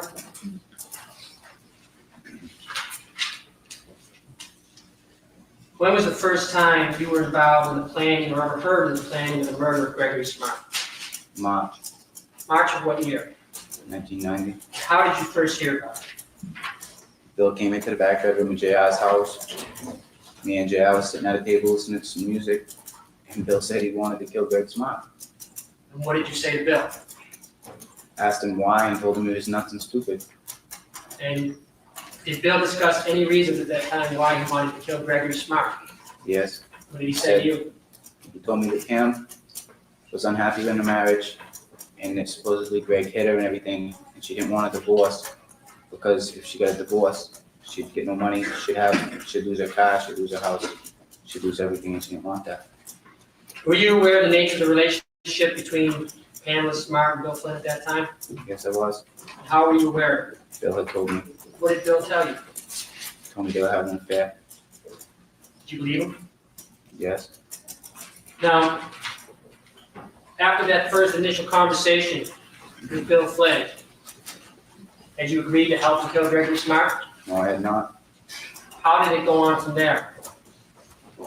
We kept on talking about it, and after a while, I realized he was serious. So I decided to help him. And can you tell us how long had he been talking about it before you decided he was serious, you decided to help him? A couple of weeks, And how often would Bill Flynn talk about it? probably once a day. Now, where would Bill Flynn talk about it with you? Usually at JR's house after school. And who would be present for these conversations? Bill, myself, JR, and on some occasions, Ramy. Now, did you know a girl by the name of Cecilia Pierce? Yes, I did. How did you know Cecilia Pierce? From school. Was she a friend of yours? No, Did she hang out with your crowd? no, she did not. Did you at any point or any time have any discussions with Cecilia Pierce concerning the murder of Gregg Smart? No, I did not. Now, up to that time, you were still going to Winnicott High School, is that correct? Yes, I was. Did you ever hang out or visit the defendant in her office at the SAU 21 building? No, I did not. Let me ask you, what was your feelings towards the defendant at this time? I disliked her. Why did you dislike her? Just didn't really like her. So you weren't friendly with her, you didn't hang out with her, you didn't go over there to her office at all? I was social to her, and when we talked to each other, we'd like say hi and stuff, and I'd say hi back and stuff because Bill liked it. That's as far as it went. Now, When you were discussing with Bill Flynn, or I should say Bill Flynn was discussing Gregg Smart, what kind of discussions did you have? Bill would ask ways to kill him, and we'd all suggest ways to kill him. What kind of ways did you come up with? Drive-by shooting was one idea, a mugging gone bad, different things. What do you mean by drive-by shooting? Bill had known where Gregg worked. He knew that he was an insurance salesman. To steal a car and just one day pull up and shoot him. Well, why didn't you do that? Stealing a car and doing that would have been way too risky. What other kind of ideas? Brandon, thank you for the super chat. I don't know what you're doing on Thursday, so no. I do not want to stand in for you. AJ you got into this stuff after your second child, want to stand in for me Thursday? Thanks, appreciate it. No. No, no, no. But I don't know what you're doing, so I have to say no. But it's probably not fun. Oops. Hey, June, how are you? It is good to see you. Hope you had a good holiday weekend. Gabby.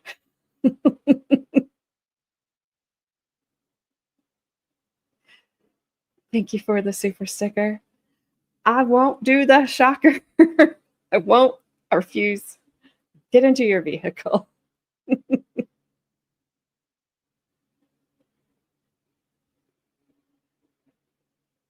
people in chat who scare you a little is Ronnie, Shinny, and Carmen. Okay.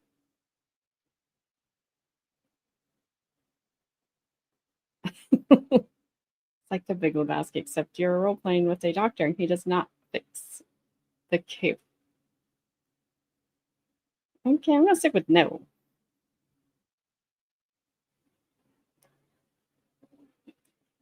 But I do hope it all goes well for you, Brandon.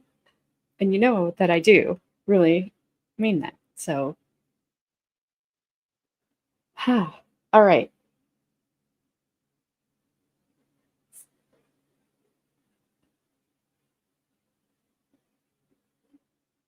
Ooh. Sir Frank, you're gonna... What cheese Frenchie are? Uh-oh. Maybe I've been out of the state too long. I don't know.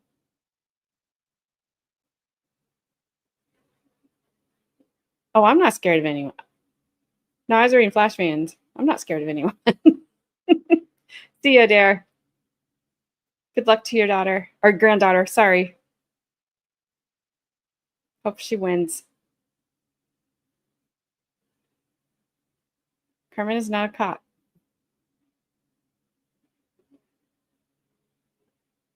She works in law enforcement. She is not a cop.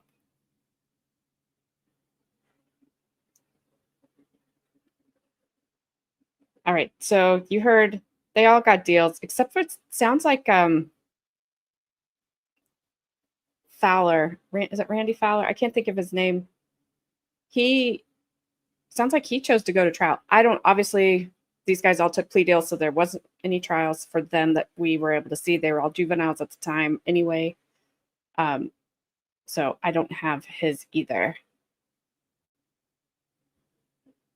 June, thank you for the super chat. You had a great weekend. Good. And celebrated your 40th wedding anniversary. Congratulations. We got married on Labor Day weekend, so we always have a 3-day weekend. Smart. For a getaway trip without putting in for time off. Very, very smart. And happy anniversary. And many, many more. What's up, Ash? Sorry, guys. I'm just taking a little break. This has been heavy testimony.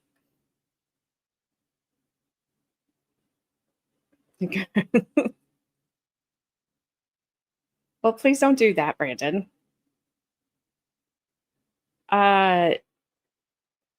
Okay. Brandon, if you are worried about that, yes, you should tell them ahead of time. No, you should not roll the dice. Seriously. Do I need to come advocate for you? Because I will. But I'll be yelling at you. not a doctor. I mean, like, you have to tell them. If you don't, I will.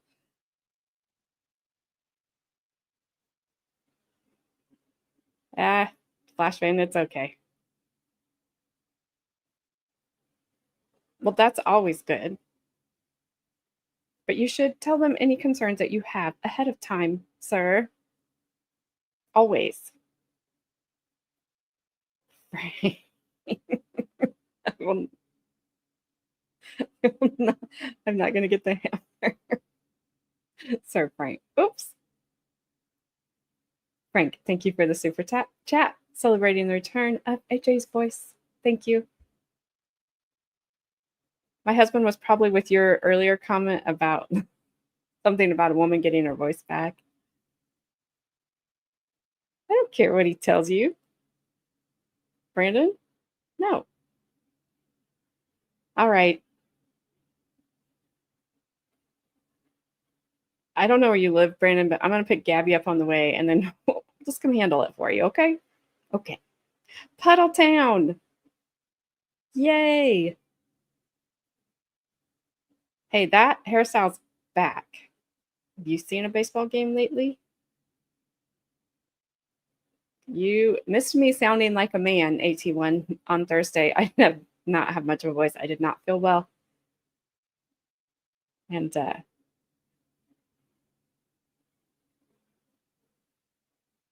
but it's okay.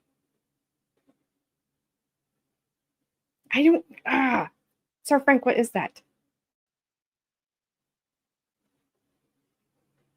It is, Lavi. Like, it is. But they're coming back around.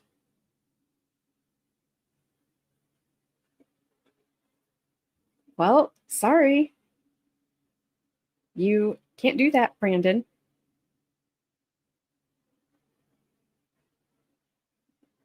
Because if you're not going to speak up for yourself, then your wife has to speak up for you.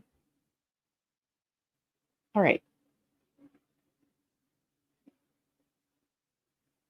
I have not heard of that. Maybe I moved out of Nebraska too soon. I mean, I left when I was 12.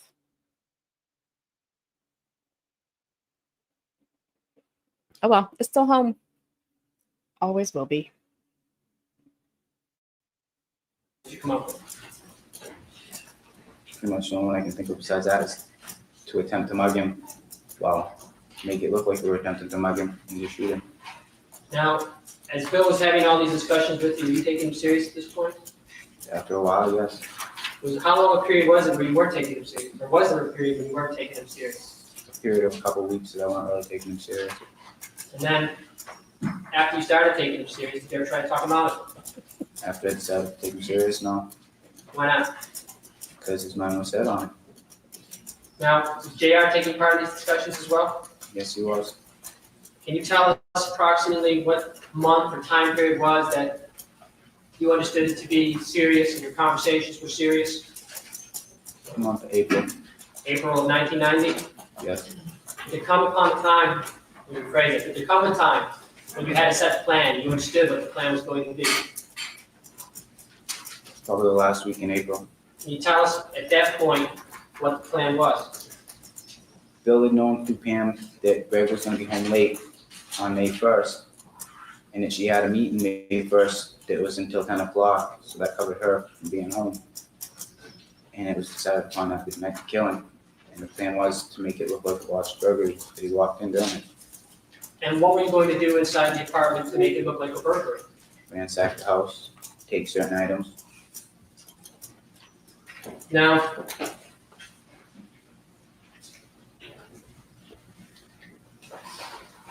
how was it determined you were going to get into the apartment at that point? Pam had told Bill earlier that the bulkhead and the back doors would be left open, and on our right to Havel, she had also told me. Okay, so make it clear for the jury, when you say Pam told Bill, you were present when Pam was talking to Bill, is that correct? No, I was not. So this is a conversation that Bill said to you, this is Yes. what the defendant said, Yes, is that correct? correct. Now, Did you have any discussions prior to coming up with the final plan for weapons that you would use? We had discussed purchasing a handgun in Haverhill From who? from a street dealer I'd known, Of what name? Zeppelin, And what do you mean by street dealer? sold coke. And pretty much you could hawk stolen goods from him, you could sell them to him. And did you have any discussions with Zeppelin about a weapon? I had asked him one time, he said he could get me it, and he gave me an estimate of around $100 to $300. I asked Bill, well, if you want a gun that way, you're gonna have to get the money from PAM or from someplace. What happened with that plan? He didn't get the money, so I didn't get the gun. Were there any other attempts to secure any other weapons? Myself, Raymond, and Bill Flynn had looked in Raymond's father's attic for his father's handgun, but we couldn't find it. You never found his handgun? We did not. So what gun did you end up deciding to use? JR's father's. Now, you said JR's father, JR lived with his father and mother. Yes, he did. Can you tell us what kind of gun collection JR's father had? Assortment of shotguns, rifles, and 2 handguns. And what handgun or rifle did you decide you would use? He had a .38 Shatter Arms 7-nose pistol that we decided to use. And what was JR's feelings about using his father's gun? He disliked the idea of using it Why not? because it was his father's gun. And that we couldn't get rid of it after we used it, so if anything ever happened, that we could get a hold of the gun. Why couldn't you get rid of it after you used it? Because his father would notice it missing. So why is it that you then decided to take JR's father's gun? We had taken it as a safety precaution in case we had to use it, or if anybody came out over in the apartment to show them the gun and they'd back off, so we could run. What discussions, if any, did you have concerning transportation in there? We were gonna steal a car, but we decided that if we got caught in a stolen car, that would end it right there, would get busted for being in a hot car. So we decided, first we thought we may use PAM. Sorry, I'm having a little hard time hearing you. Maybe we could get you to direct the microphone closer to you if you would. At one time, we had discussed using PAM CRX, but since it was so noticeable, in fact, that it had been seen around there before, that it lived there, we decided not to use that, and we came upon the decision to use the grandmother's car. Now, can you give the jury some indication about how many times you discussed this with Bill or JR or Raymond? Are we talking about 1, 2 discussions? Are we talking about 3 or 4? Can you give us some idea of how the progression of the discussions went? Some of us discussed it at least 20 times, I'm sorry? at least 20 times, And where would these discussions take place? mostly in JR's house. Anywhere else? A couple of the discussions had taken place in Raymond's house. You ever discussed it in Bill's house? No, And where did you guys normally hang out at your school? JR's house. Why was JR's house the house to hang out in? Parents let us all hang out there. And besides yourself, and JR, and Bill, and Raymond, who else used to hang out there? Ralph, Frank Daly had come down on occasion. Now, at this point, is Ralph Welch aware of your talking with Bill about the planning to murder Gregg Smart? No, he is not.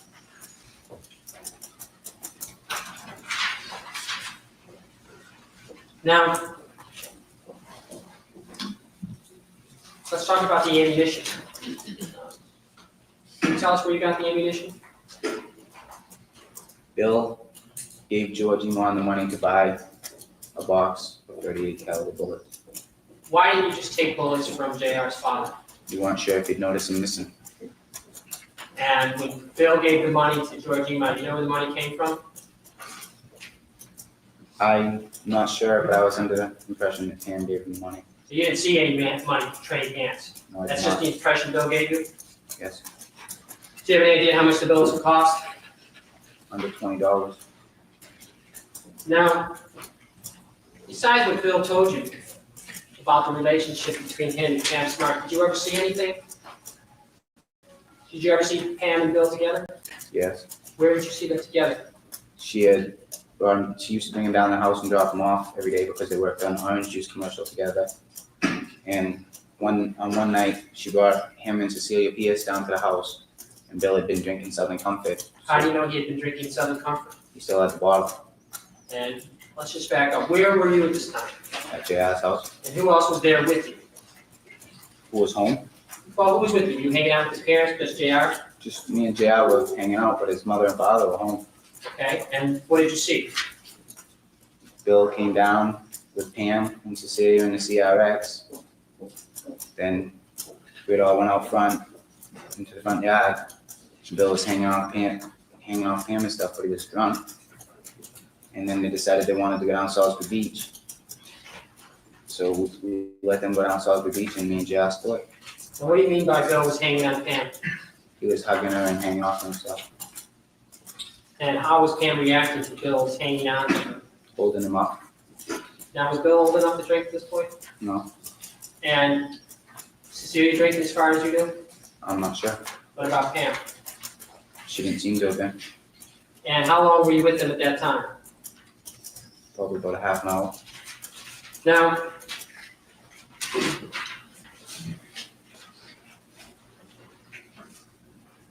do you ever recall a time in April of 1990 dropping Bill Flynn off at Winnicott High School? Yes. Can you tell us what you recall about that day? We had went to the mall to buy concert tickets earlier that day. Myself, Bill, JR, Raymond, a friend of Raymond's, Danny Blake, and another kid we knew, Chris Goslin, whose car we were using. Do you remember what kind of car it was? A blue Ford Escort. And you mentioned Danny Blake. Was Danny Blake a friend of yours? Yeah, What kind of friend was he? just a kid I knew. Was he someone you knew as well as Bill and JR? No, Just a friend of a friend? Yeah. Now, you went to buy concert tickets for which concert? Motley Crue in Providence. Did everybody buy tickets at that time? I'm pretty sure, yeah. Do you know? I bought a couple. Chris Goslin had bought one. Danny Blake had bought one. And I believe Raymond had bought one too. How many trips did you make to the mall to buy tickets? I think 2. You made 2? Yourself? Yes, So was this on the same day or separate days? separate days. Now, on the way back from the mall, what, if anything, was happening inside the car? On the way up to the mall, we were moving around. I moved some lady. But on the way back, everything was normal. We just dropped Bill and Rainey off at the school. Now, when you say you moved lady, just for the benefit of those of us who don't know what you mean, what do you mean? Drop Dropped your my pants? pants and struggled my ass. This is like to another car that was driving on the highway? Yes. Is there any other kind of horsing around that made you remember this particular trip? The fact that we're all crammed into the Escort, And where were you crammed? the back of the hatchback. And do you recall what time it was that you dropped Bill off to high school? No. All right, can you tell us what happens when you get to Winnicott High School? Where you drop off Bill, who's with him? We dropped him off in front of the administration's building, and him and Rainey get out, went around back. I guess they were going to Cam's office. When you saw them get out, did you see where they went? I'm not sure if they went through the front door or the back. I wasn't paying any attention. You just saw them get out of the car? Yeah. Now, did you know where they were going at that time? I knew they were going to see Cam, that's it. And you didn't go with them? No, I did not. And after you dropped them off, you weren't driving, correct? Correct. Where did you go then? Back to JR's house. And did you see whether they actually went into the building or what they did? No, I wasn't paying any attention to him. Then, I'm sorry, where did you say you went? Back to JR's house. Now, what was your motivation for taking part in this murder? Bill was my friend, and I didn't want to see him get caught for committing murder. And there were financial gains, but my main motive was to help Bill because he was my friend. What makes you think Bill would have gotten caught? Then from later on, I learned there's an earlier attempt where they'd gotten lost. Well, that's what I was told at the time. So I figured he wasn't doing something right. So this earlier attempt, you had nothing to do with any earlier attempt to kill Gregg Smart. No, I did not. And your only knowledge of it is what you were told? Yes. It was after that, at some point, that you decided that you better help Bill? I'd known about planning before that, but that was when I decided. What's up, Iris?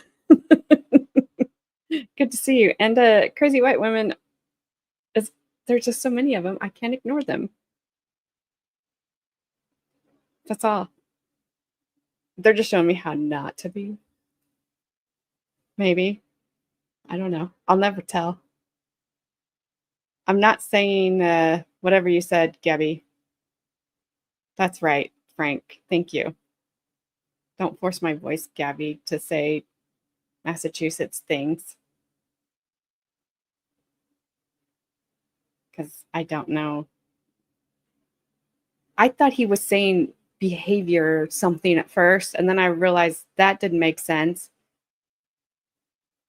And then I'm just like, I don't even know what he's trying to say.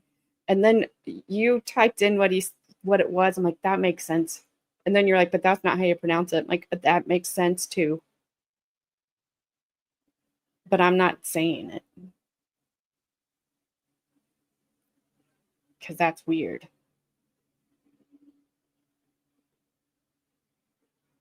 Maybe they should. Never mind.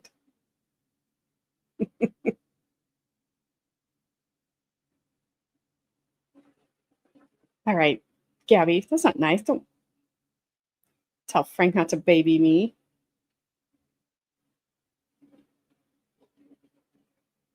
To help him, yes. Now, you said there were financial considerations. What was your understanding of the financial considerations? Through Bill, I was told that we were allowed to take anything we wanted out of the house, including the stereo, VCR, jewelry. And there was to be a payment of $500 a piece. And what did that payment start out at? Do you recall? There's $1,000 and then it was dropped to $500 a piece. And why was it dropped to $500 a piece? I do not know. And where was the money going to come from? From the insurance policies that Pam collected, And how much money was Pam to collect? $140,000 Now, was that information given to you by Pam or by Bill? by Bill. Do you know, or are you familiar with or know of any payments to JR? He was given a set of Kenwood box speakers that belonged to Gregg. How do you know that? They were in Gregg's truck How do you know they were given to JR? because they were in his room and I watched him hook the stereo, Where were you when they had hooked the stereo? sitting on the back of the pickup truck. Whose pickup truck? Gregg's. And how was it that you were sitting on the back of Gregg's pickup truck? It was down in Bill. Yeah, it was down in JR's yard. He was unhooking the stereo for Pam. Okay, when you say hooking the stereo, you mean the stereo inside the pickup truck? Correct. Now, was the defendant there at that time? Yes. Did you overhear any discussions between her and JR? No, they were sitting in the cab talking for a little while, but I wasn't really paying attention. It was a nice day and I was just sitting on the truck and laying around. And so your understanding of what the speakers were for, something that you were told afterwards. Was that it was behalf of JR's payment. Now, did you in fact ever receive any money in this case? No, I did not. Did you personally ever make any demand of the defendant that she made payment to you? No, I did not. Did you ever talk to her about it after the murder payment No, I did not. or not? It wasn't something I wanted to bring up. And that was it. Now, did you ever spend any time with Bill and Pam, the defendant, after the murder? We had all went places a couple of times. I'd been over our house a few times. Her new condo in Hampton. We'd been to the movies together, Which four one? of us. Do you remember when you went to the movies? Pretty close to that. Pretty close to when we got busted. You say busted, you mean arrested? Yes. And who went to the movies that night? JR, myself, Bill, and Pam. Did you ever see the defendant and Bill at JR's house? A couple of times. One time they were in the camper. When I came down, there was her car running in the yard, so I went to go in the camper because no one was in the house. And Bill yelled, "Whoa, whoa, I'm in here." And so I left the camper. And then a couple minutes later, JR came down the driveway in Cam's car. His Honda CRX? Yes. Now, when Bill and Pam were in that camper, did you ever see Pam eventually outside the camper? She came out of the camper later on.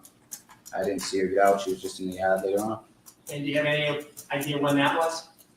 Later on in the day, I wasn't sure about the time. Did you have any conversation with them? Not really. Okay, you said you weren't sure of the time. Do you have any idea when the date was?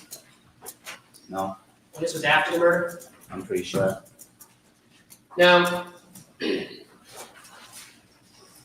you ever go shopping? With Pam or Bill? We had went to Drea Holloway looking at Trans Ams and Firebirds When was that? Do you remember? after Gregg's death. Right after, weeks after?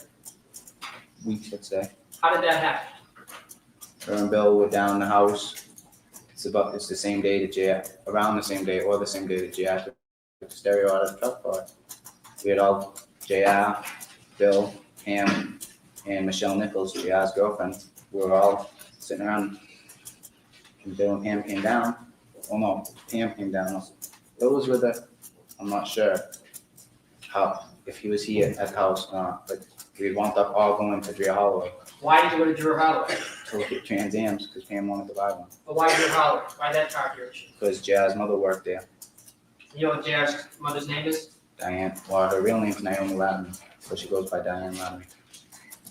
Now, you said something earlier about being in the camper. Can you give the members of the jury what you mean by this camper at JR's house? There was a mobile home that we all just hung around in, listened to the stereo and just sat around. And where was this mobile home or camper on JR's, in relationship to JR's house? To the right side of his house in the yard. So it was just parked, is that the idea? Yeah. Now, did you have any other discussions with the defendant concerning your involvement or her involvement in the murder of Gregg Smart after May 1st, 1990? On, I believe it was June 9th or 10th, just before we were arrested. Well, actually a couple days before we were arrested. Myself and JR went to her condo to tell her and Bill that the night before I had told Ralph what we did. When you say you went to her condo, where was the condo at this time? In Hampton? Now, this is different from the condo you went to kill Gregg Smart. Yes, it is. Now, when you say you went there in the morning, about what time in the morning was it? I think it was around 9 or 10, maybe 11. And who did you go there with? JR How did you get there? on a road bike. And as you rode to this condominium and you got there, where was Bill? He was already at the condo. And did you just walk in to the doorbell? What happened? Rang the doorbell a couple times, no one answered, so we started knocking on the door. Then Bill came down, let us in, told him something was seriously wrong. Went upstairs, You went upstairs? yeah, To where? into the condo. There's a set of flight of stairs that you go up, and you come out in the condo. Okay. And after you went up those set of stairs into the condo, you told them something was seriously wrong. Then what happened? Pam was coming down from upstairs, so we all sat around in the living room, and we told him what happened. What did happen that made you go to Pam Smart's house that day? The night before, Ralph Welch came to JR's house. He'd been talking to Danny Blake, who had been talking to Raymond Fowler, and he knew bits and pieces about the murder. When you say Ralph Welch came to JR's house, what do you mean by he came to his house? Well, he lived there, but it was, I don't know, maybe 11 o'clock at night, and we had just got in, and Ralph came in a little bit after us. And what, if anything, did he say to you at that time? He asked us if we had anything to do with killing Gregg Smart. Or what'd you tell him first? No. Then what happened? Then he left the room, and JR said, Jesus, Bill's gonna be pissed. And I said, yeah. And Ralph jumped back in the room, jumped on top of me and started tickling me. What was he saying? I heard you. Tell me now what you were talking about. What do you mean by he said, I heard you? He was listening outside the door and we didn't know him. Now, when JR said Bill's gonna be pissed, what was JR referring to? Rainey talking. Now, when you say Raymond, do you mean Raymond Fowler? Yes, He was the fourth individual with you on the night of May 1st, 1990? yes he was. So after Ralph Welch came back into the room, he jumped on you, what happened next? I started to tell him what happened the night of May 1st.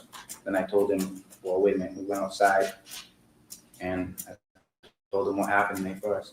Now, who was around when you told him? Myself, JR, and him, Where was JR's parents? asleep. What time of Thank you, Puddletown, for being a member for 10 months. I know it's been longer, and I'm sorry that it feels longer.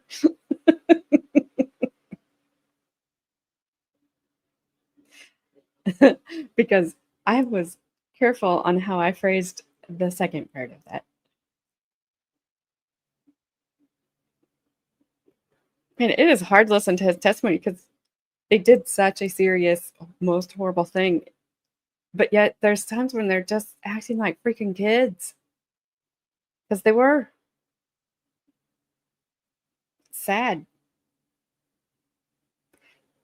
And I'm not defending Pam. She was the mastermind of all this, allegedly. But she was only 22. So, like, they're all just so young and dumb. And I'm just get a divorce next time. Well, she won't have it next time, but dang.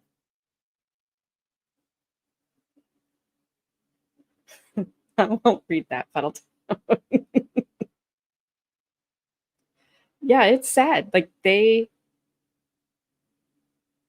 not that they still weren't young when they got out of prison. They were 41. But they spent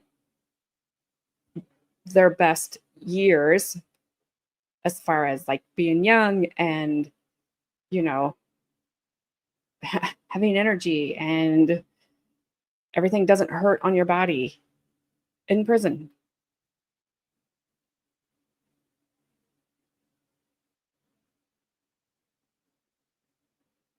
I would hope so.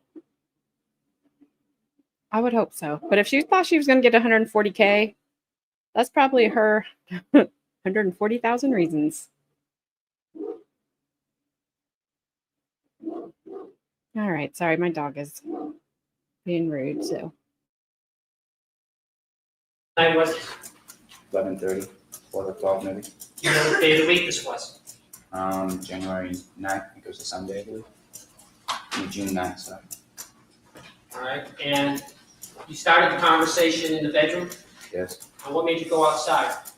Just in case Diane got up to go to the bathroom or something and happened to be walking down the hall and hear it. So did you go outside? Yes. And how long did you talk to Ralph Welch for? About a half an hour. And what happened after that? He freaked out. What do you mean by you freaked out? He got all nervous and stuff. And asked us what were we gonna kill him now and stuff. Kill who now? Ralph, Why did Ralph say that? he freaked out when we told him that had happened. So then what happened? He took off. And Who went, took off? Ralph, Did there come a time when you saw Ralph again? the next day, Now, where did you spend the night? up to JR's house. And what happened the next day? The next No, Frank, this is not the kid that she allegedly had the relations with. His name is Billy Flint. That was his best friend. That's the person. Billy is the one that used the firearm on Mr. Smart. He held the knife to his neck and held him down. But we do hear from Mr. Flynn as well. morning, Ralph came in the house, or came into the bedroom, sat down on my bed. I got up, and he said, I don't want you and Bill around the house anymore. And I told him, no way, I was coming around when I felt like it. And he told me, well, I didn't stay away from the house. He was going to make me stay away from the house because he didn't want me around the baby, which was JR's nephew. It was his sister's son. And I said, look, I'll come around when I feel like it.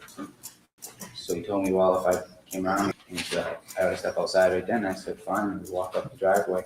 And halfway up the driveway, he jumped me. We got in a fight. And what was JR doing during this? Sitting there watching. And how long did you fight for? Maybe about 10 minutes. Then what happened? Ralph got up, started walking down the driveway towards the house. We started walking off towards my house. And he told us, look, I don't want you. He said, I don't want either one of you coming back here. And he was crying. So we just walked down to my house, got the road bike, and went to Pam's house. How far from JR's house is it to your house? About a mile. You walked to your house? Yeah. Well, why did you decide to go to the defendant's house? We had to tell him that I had told Ralph and that he didn't take it. Right. Were you surprised by the reaction of Ralph Welch? Yes, it was. Why? Because I'd known him for over 11 years. And what did you think would happen when you told Ralph Welch? I thought he'd be shocked at first, but since he had known me for so long, that he wouldn't say anything about it. Did Ralph Welch say anything to you that he was going to the police? Not at first, no. So what did you then do? We had went, once we were over Pam's house, we had Bill call Ralph from Pam's house to his girlfriend's house in Northampton and try to talk him into believing it was just a joke. Now, before that phone call was made, let's back you up to when you walk into the condominium unit in Hampton with the defendant lived. By the way, how close was that condominium unit to Hampton High School? I mean, to Whitcomb High School? The athletic field separated. So all you have to do is walk through the athletic field and you go to the defendant's condominium. Pretty much, yeah. So when you drove the bike there, this is a motorbike, correct? Yeah. You go inside the condom unit and tell Bill something is wrong and say, Pam, come downstairs. Is that correct? Yeah. What, if anything, do you say to the two of them at that time? I told her that I had told Ralph, but that I hadn't directly mentioned her. And I told Bill that I wasn't sure if he was going to go to the cops or not. But right now he was at Michelle's house, so we should try calling him and see if we can't talk him out of it. And how was Bill, what was Bill's reaction to this news about Ralph Welch? He didn't like it. He got scared for a little bit. And then we called and tried talking him out of it. And how did the defendant react to this news? He was upset about it. And after, what was Bill's purpose in calling Ralph Welch at that time? To see if we could talk him into believing it was just a joke. And what success did Bill have in doing that? None whatsoever. Sorry? He didn't talk him out of believing it. Now, were there any other phone calls made at that time at the condominium unit? Yes, we called Raymond in Maine And what was that for? to have him come down to Hampton so we could talk to him to get all of our stories straight. What do you mean by get all of your stories straight? That way, if the cops decided to come question us, we could know what to say. And after you called Raymond in Maine, what happened? He told us he'd come down, so we sent JR over to Tuxfield in Hampton to wait for him. And when JR went to Tuxfield and Hampton to wait for him, where were you? I was at the condo still. And what happened next? Secretary, I'm going to interrupt now. We'll adjourn for the evening. Ladies and gentlemen, please leave your notebooks in your seats. The bailiff will pick them up. I assure you, no one else will read them, and they'll be on your seats tomorrow morning. And at the end of this trial, your notes will be destroyed. Leave them in your seats for now. Have a nice evening. Please don't discuss this case, and we'll see you tomorrow morning at 9:30. Thank you. All right. That judge is just like, all right, I've had enough. Day's over. Nothing like, how much longer do you have, sir? Just, I'm done. That's wow.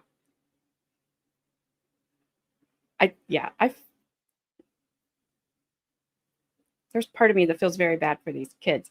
There's part of me that it's their age. I knew not to go take somebody out. However, we're not great at being able to see the full consequences of being able to, of those types of actions at that age. I believe, like they say, our brains don't fully develop till we're 26, and we make a lot of dumb decisions before that time. And then sometimes we continue to make them. They don't. They do not. She's just sitting, spending her time, especially at 15 years old. As Mr. Flynn was either 15 or 16, because their ages, they've been like the one that we just are watching. We'll watch part 2 next time. I can't. They've been like 15 or 16, but I think he was 16. Said he was 17 now.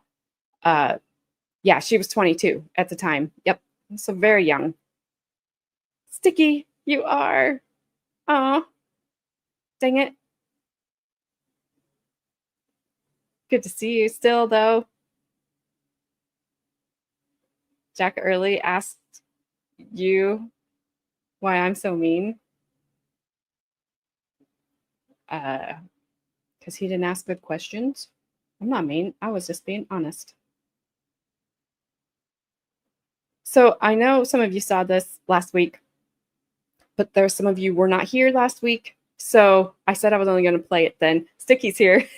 Sticky thought I said something else apparently last week. I did not, Sticky.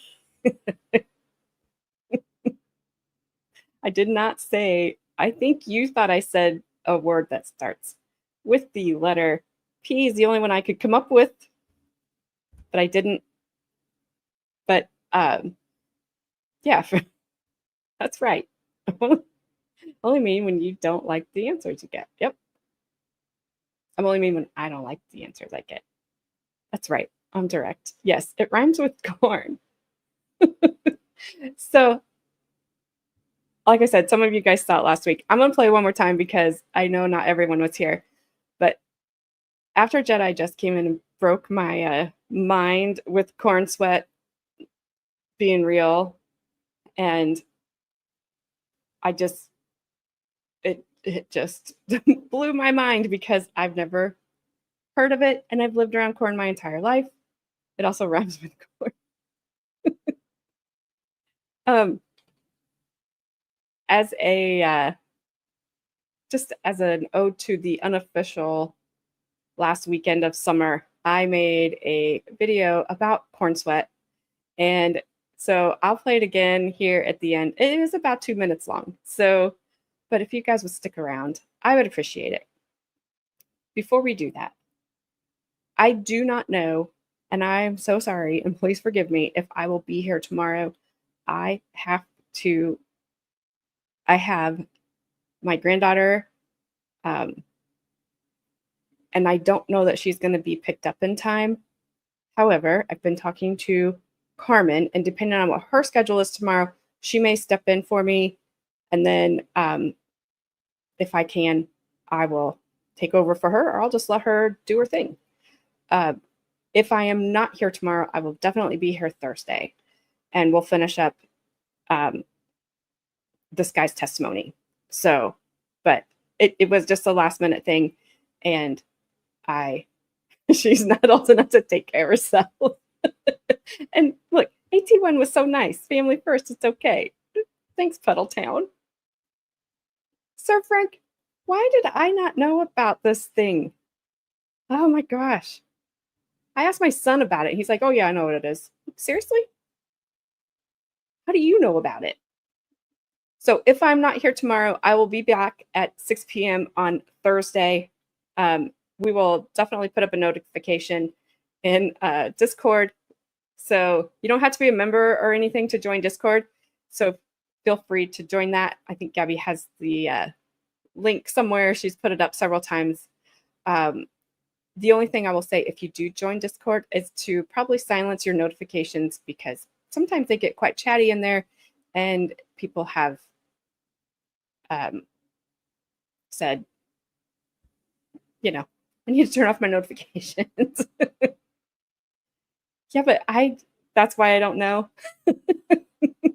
But then I guess I must have moved to another backwards town that didn't tell me about it either. I don't know. So anyway, thank you all for joining us, or joining me. There's only one of me in here that I'm aware of. And at this point, good heavens, stick around.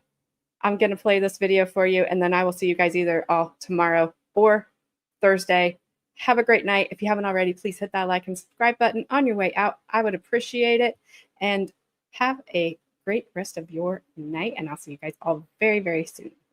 Woke up tripping, skies were blue. Said this ain't right, there's no storm due. Stepped outside, shirt stuck to my chest. Not rain, not fog, it's corn at its best. Fields all standing like leafy men, perspiring hard again and again. Who knew stalks could sweat like that? Mother Nature needs a thermostat. Corn sweat's real, not a joke. So muggy you can nearly choke. Humidity, nah, it's plant perspiration. Midwest swamping the whole damn nation. Corn sweat dripping down my face. Welcome to the corniest place. It ain't just eating, it ain't just do. It's that hot moisture maze making soup out of you.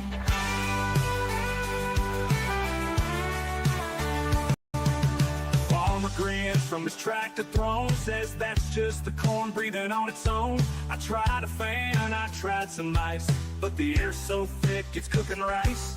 It's the only time I miss the snow, when sweet corn makes your armpits blow. I swear the ears are out to kill, turning July into a hot wet grill. Corn sweat's real, not a joke, so muggy you can nearly choke. Humidity, nah, it's plant perspiration. Midwest swamping the whole damn nation. Corn sweat dripping down my face. Welcome to the corniest place. It ain't just eating, it ain't just do. It's that hot moisture maze making soup out of you.